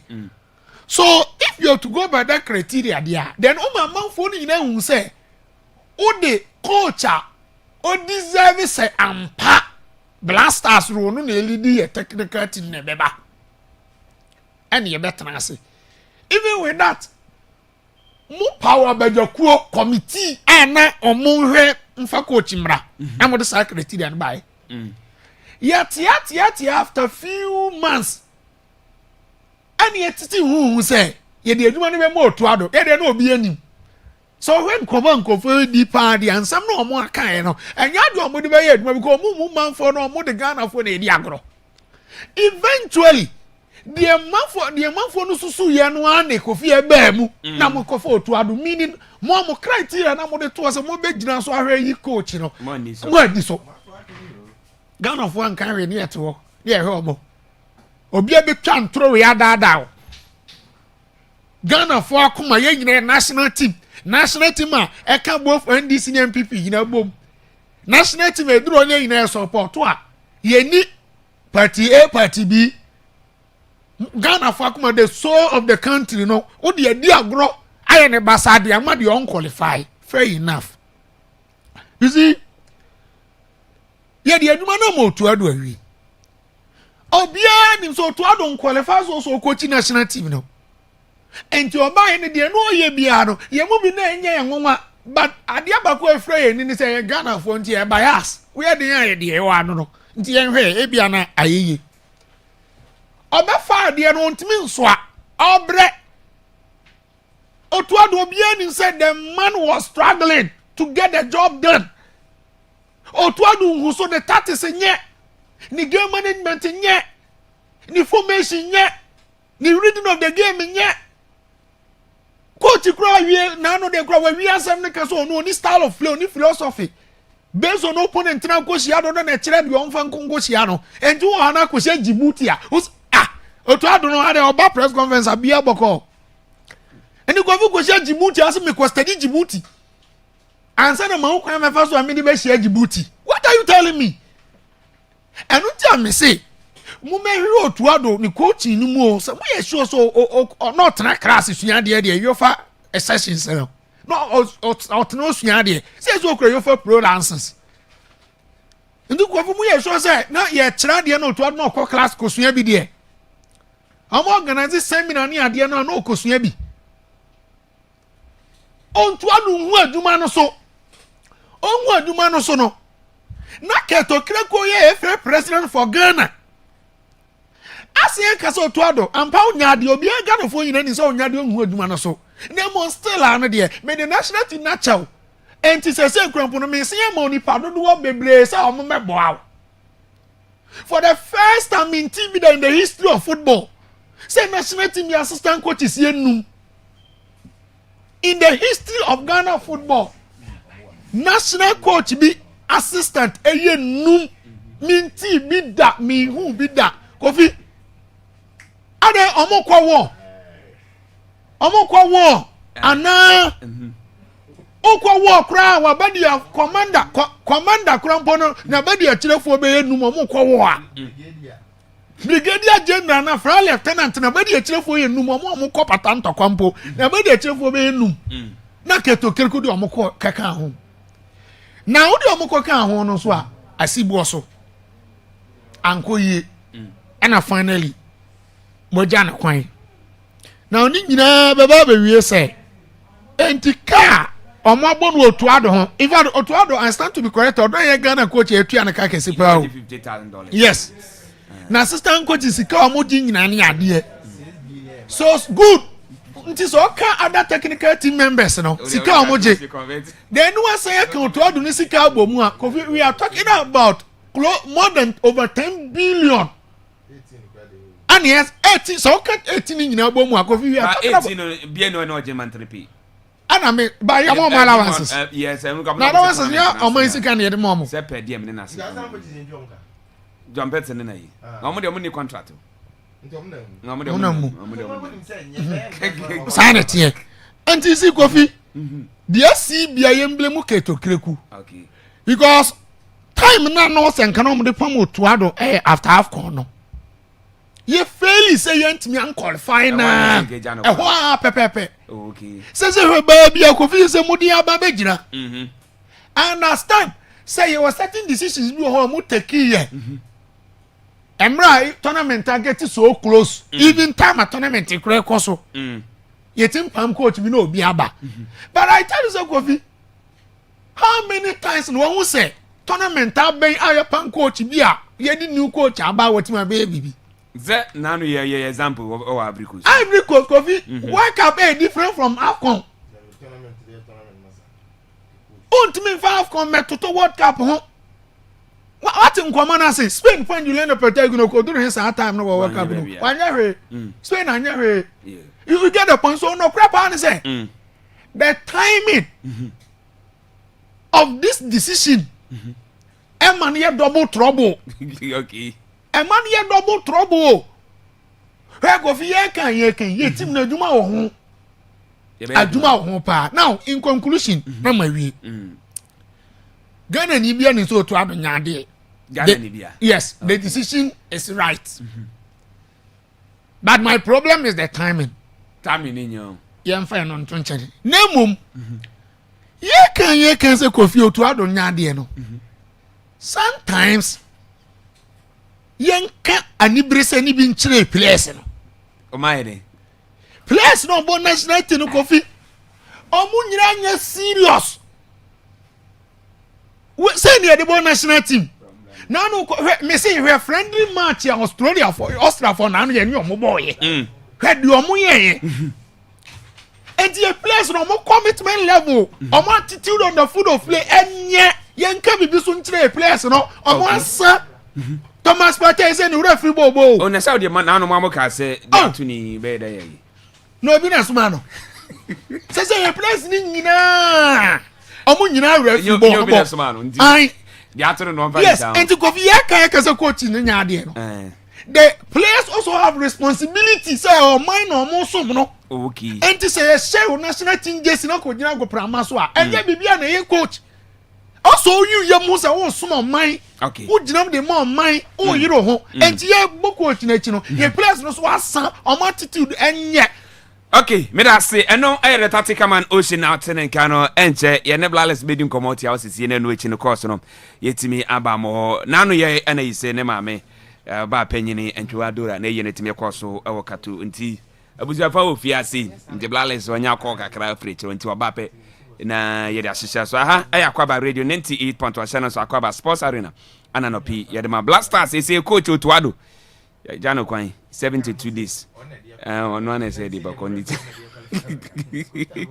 nje se woni obium Otuado ko ye de blales ba ko coach national team ze se des asana fa mo na mo da kan league nti se die mo na say blales na bibia bako de ya bako ene de se me nu wesha pa se pie onyame ado fi bia ye boko bia de dana ko okay ngonya no mo de mo transfer na ye sports I say what if FSC DNC yo de di kamechia atiefo bibia oti Akwaaba radio bia mechia no na ye de aseda kese pa ama atwedi ampo Nyankopon na obi bia otaya chi e ma edwumade nyina akọ boko do bibia ase edwumade me eye me ma me free mu aye na ye no sa adofo bebre bejae omo ntia maso ni se omo de omo pai otaya chi nti e baya ye be do bibia ase nti we aseda na mo de baya aseda na ye de baya boni bia ni yes ye da mase se de si nyina no mo kai se mo abeda ya ase nti ye bo mo Akwaaba so yo ye jiso iyo mami na kasa bia na be wo de be mic aseda na bacho na efrose bacho ye frame amasimia ales mama nem oh okay oyo ma se ho ye de nyame ado ba na se de wodo na ndi be bia ya na mina ya na me hana kakala nti da se fa brana o titi wa boju na o de za okay ndi e bada ma se ba nyame nshira mo nyina wa e bada ales nyame nshira wa e da se fa nti ko da ko to ko no so wa okay nti ya ko fa pray for 0242 da binya bra pe 0242020208 sasan 0207 573003 lines ni nyina ku so betimi afre na oso ye no wetimi edin komo ne yakọ enim isi Otuado onye coach bi mfa ma oman no. Good morning. Odi na ba bi free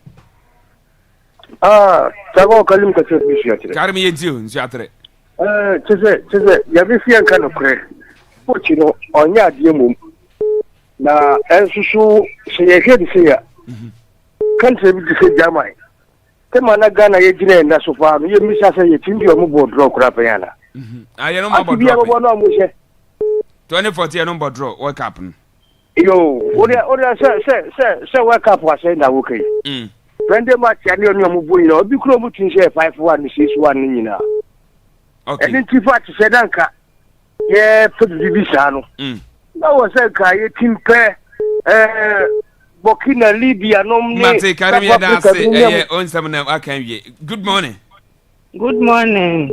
Bacha Akwaaba himani ana. Mbacho no ano no. Iyo mbacha na pombo kodi. We de aba mu awie. Nya me bose na aba mu amaye. Ye ni ya hwehwe. Aka kete okra ko se hwan aka ono so. Ono so beko. Isa ya betu bi. mele beduru wa beto aba ono so beko you nti ne ya hwehwe ne nyame de ama ne da na se bebre yeda ase nyame nka mo so mo ho mo adwuma pa mo ye yeda ase pa ma yeda ase good morning hello well when ntimi nyina so 0242020208 0242020208 hello boy good morning Brakofi boy na bibia boko de but so bibia boko pa Brakofi you my inti boy the one first Brakofi question that dey make us sorry ade many aje in fact otuado sack here Brakofi many aje nti question that dey nyame adoma no kwa so akoda nyame ase yo yeda ase yonko ho kire na ode akoda nyame ase hello good morning yes sir we dey never be free kasa free sir ko haruna yintio ayedrio ne ya jaw tuado kwa da akabo sumi ni World Cup afira ya jaw tuado kwa minimi se de obetima ya adwuma se kodi wa afo aye bisa am ya hu se o mo bo afcon no coach ni nya de se o mo saake no mo fa o player ni bi ye dey yeah e ma no be ya yi nti minimi se wo se na Ghana ye team no akire ho nya mfini nya animu nya ndi se ye ko ana se ye ba ye da se papa Harry na da se ne question obisa ma me fa coach Asante ase jalu na bibia boko de boko ma ite obi ajoso Ghana football association in that home I can group and the one share omuki and I want to look football I want to you my engine and but you have ending and say that place now before you not omuki to ngaba now play to show you to ngaba una okuka ka je to no em so be school which is then and in there attack coach the next caller for ban because me Ghana football association for the for you say the here thank for na me see na and the one who no want to that is only and only say I Ghana for you na because I go be in so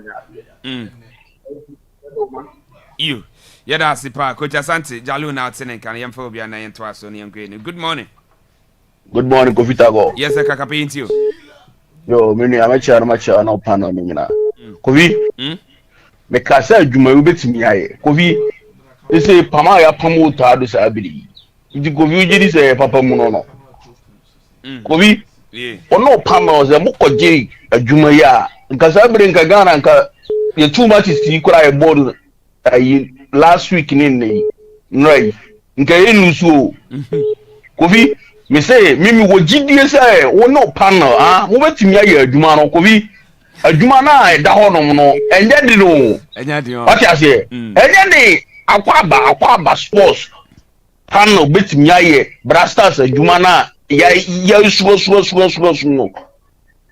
keta duru no so oro so beko ontwe ya se ya da se kaka pefraba ya da se esobonte okay when you do hello good morning hello good morning nana George ni wa kurufuro nana yenti o sakro for hoboko hoboko boni biye ni ho yenti o ko fi fa tournament asekora no coach nya ye pamno ya man fo nja ta na dunti kan ko sa woni obi nam koja obi nkoja oba bi na ko do ne pa ko na buru nsana na ye se oya wo mpa na ya pa na ya pa no you nana ya dasi good morning hello well yemfa obi on ento aso okay one ntime nyina 0242020208 0242020208 hello good morning hello Tago good morning yes sir when you abozi me chiao de wa tie fu nyina bozi enti o me go players na baso but me coach no na no ade bi ko park si ya ni anje ho mani ti supporters na sem oye adwuma no nye no we jira park so ja se wa chene se agu no no check players no no bi bia to yi so we jira park ya be 5 minutes time yeah that's papa yeah that's good morning yes senior good morning Judy enti we na bi shira man of iso ya kare se bisa se compensation na ba mu de enya Ghana sika na mu di tia de yeah sika o mine sika so okuchi o mine ade Mr. Keto Creek sometimes ade bi wo ho a uri se bibia e critical e se yinan kran ni so nten kran na coach no nya efere na apam no ministry na apam na ban na apam no say yi no you nya efe na fa bibi sometimes fa bi so wo ha e be free omo ana aban na etwa ka o nti ono ka sesi a o efe no betman ka so keep no ene ji akwa pe o sika na keep no dia enti sa aban na betua ka ade ti o ma hwa ma dada da nyina ye be ko world cup afina ye kan say o mo abetam coach ya no mo he sen ko betimi asesa ambassador no nti sana ntimi anya adwuma nti o ma won say the right time ni yeah okay yo ya da o ma asesa o ma ye ne ka you ye da se Jude ye da se pa hello money aje se ma pam coach yo kwa me obiba wa de asa na eba di pa boni ni 0242 02020. Hello, good morning. Pamani go bitawo. Isa ko fwadi fari o bosu ba ko fe ise ba ba gi mi bro ya ni e bo me mo ne men ko ko breku fu o me ba. Aha, me share Mr. Pake a share na juma ko na breku magazi. Na ma share ba ko fu da ma me ya na ma share san venture. Pa ye. Eni bra bre no o de o be di. Hello, ye bro say. From Clinton ka sa fi kraso. Clinton ye ntie we.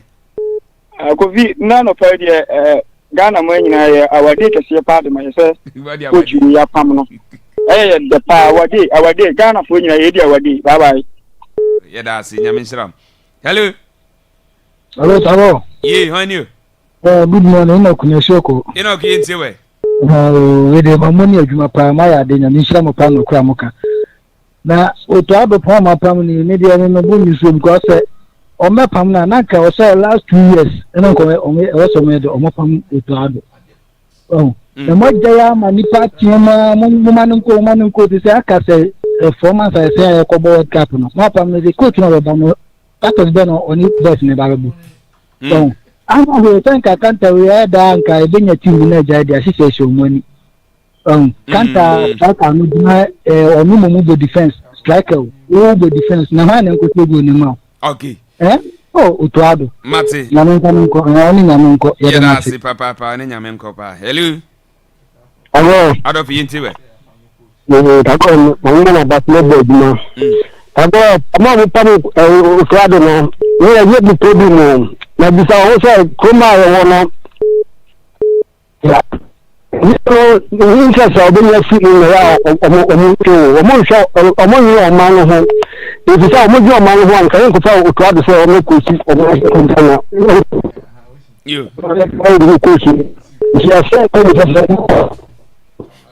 Ya baba omo ko si basa omo. Okay. Yeah, that's it. Yam 5 for me on fence. Hello. Yeah, hello. Yes, and when you Ebini ntiwe. Ta won be tin bisa se ama be pam la sa ku ti na won ka ga fa be tin tabana. Because I do start work with why by the I let someone pam work and opale awia. Ah, okay. Why? Ele be ma ya ni ase. Yeah, that's it. Ebini yeah, that's it pa. Ofa part na bi aboko de. Ami adumo bi aboko. You may eat ofa part. Me da wo sin ase pa. Wa ye adwuma. Oye adwuma pa mesi da bia ya mommo na abaso na oye adwuma da not oye otu ado blaster obey mumbo bia the boy chinchia Ghana the whole country Ghana otu ado o metoto papa so se na watoto papa si who did me kwa ma like kinsa ko betinya ya na better than ya otu ado oye why like kinsa oh like okay obetinya yana better than otuado ni oye wa beji skedi kwa you bye yeah that's it yentimi fa frefo bie rich yenyi birthday semfra na no chino na na rich and I said na Jovian Betraso enko enim aya Akwaaba radio 98.1 ye frawo Linia Ado o Notre Dame Girls Senior High ana wo papa aye Dennis Ado Peun Enterprise CEO no and now your birthday papa say yamfa Akwaaba radio so na yawe so happy birthday omo sere nyankopon emwa na wo mie wadwenem na dia wusua no Ghana manyina benya so mfa so ente Linia Ado from papa Dennis Ado Peun Enterprise CEO say happy birthday enkofa oni abusua ni nyina ena omo say yamfa fidie so na yema wa woda pa ente bebia obia no Linia jiwe na fa do birthday.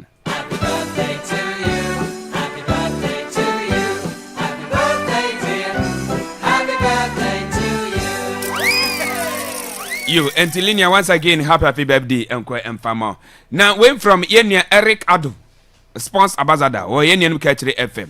Was it happy birthday and fama says Zitu. Oh, to quite ho and he say one ne ewa wada and happy birthday and fama says Zitu. Baby obi an jui na fedu birthday no was in yanko point and one normal content now among your scabby serebia or hua ja be a bit my okay etime edama mumina and he says Zitu. From Ericado, was it doing the birthday birthday? Happy birthday to you. Happy birthday to you. Happy birthday, dear. Happy birthday to you. You and she says it too. Once again, happy birthday, Uncle and Farmer. Way from Kennedy Kofi Mensah, Obo Edema Brekum Chelsea, and then a Ninia Kojo Alexander, aka Pato, and then a Pato or just so and your birthday. Obla say happy birthday Uncle and Farmer was a born so we are the pounding piapa and Kojo Alexander aka Pato baby obiano jiwi never do birthday from Unkata Obra a friend Kennedy Kofi Mensah Obo Edema Brekum Chelsea Bobo Kuno was say baby obiano abushani nyina say yemfa video so na yema wa wodapa. Happy birthday to you. Happy birthday to you. Happy birthday, dear. Happy birthday to you.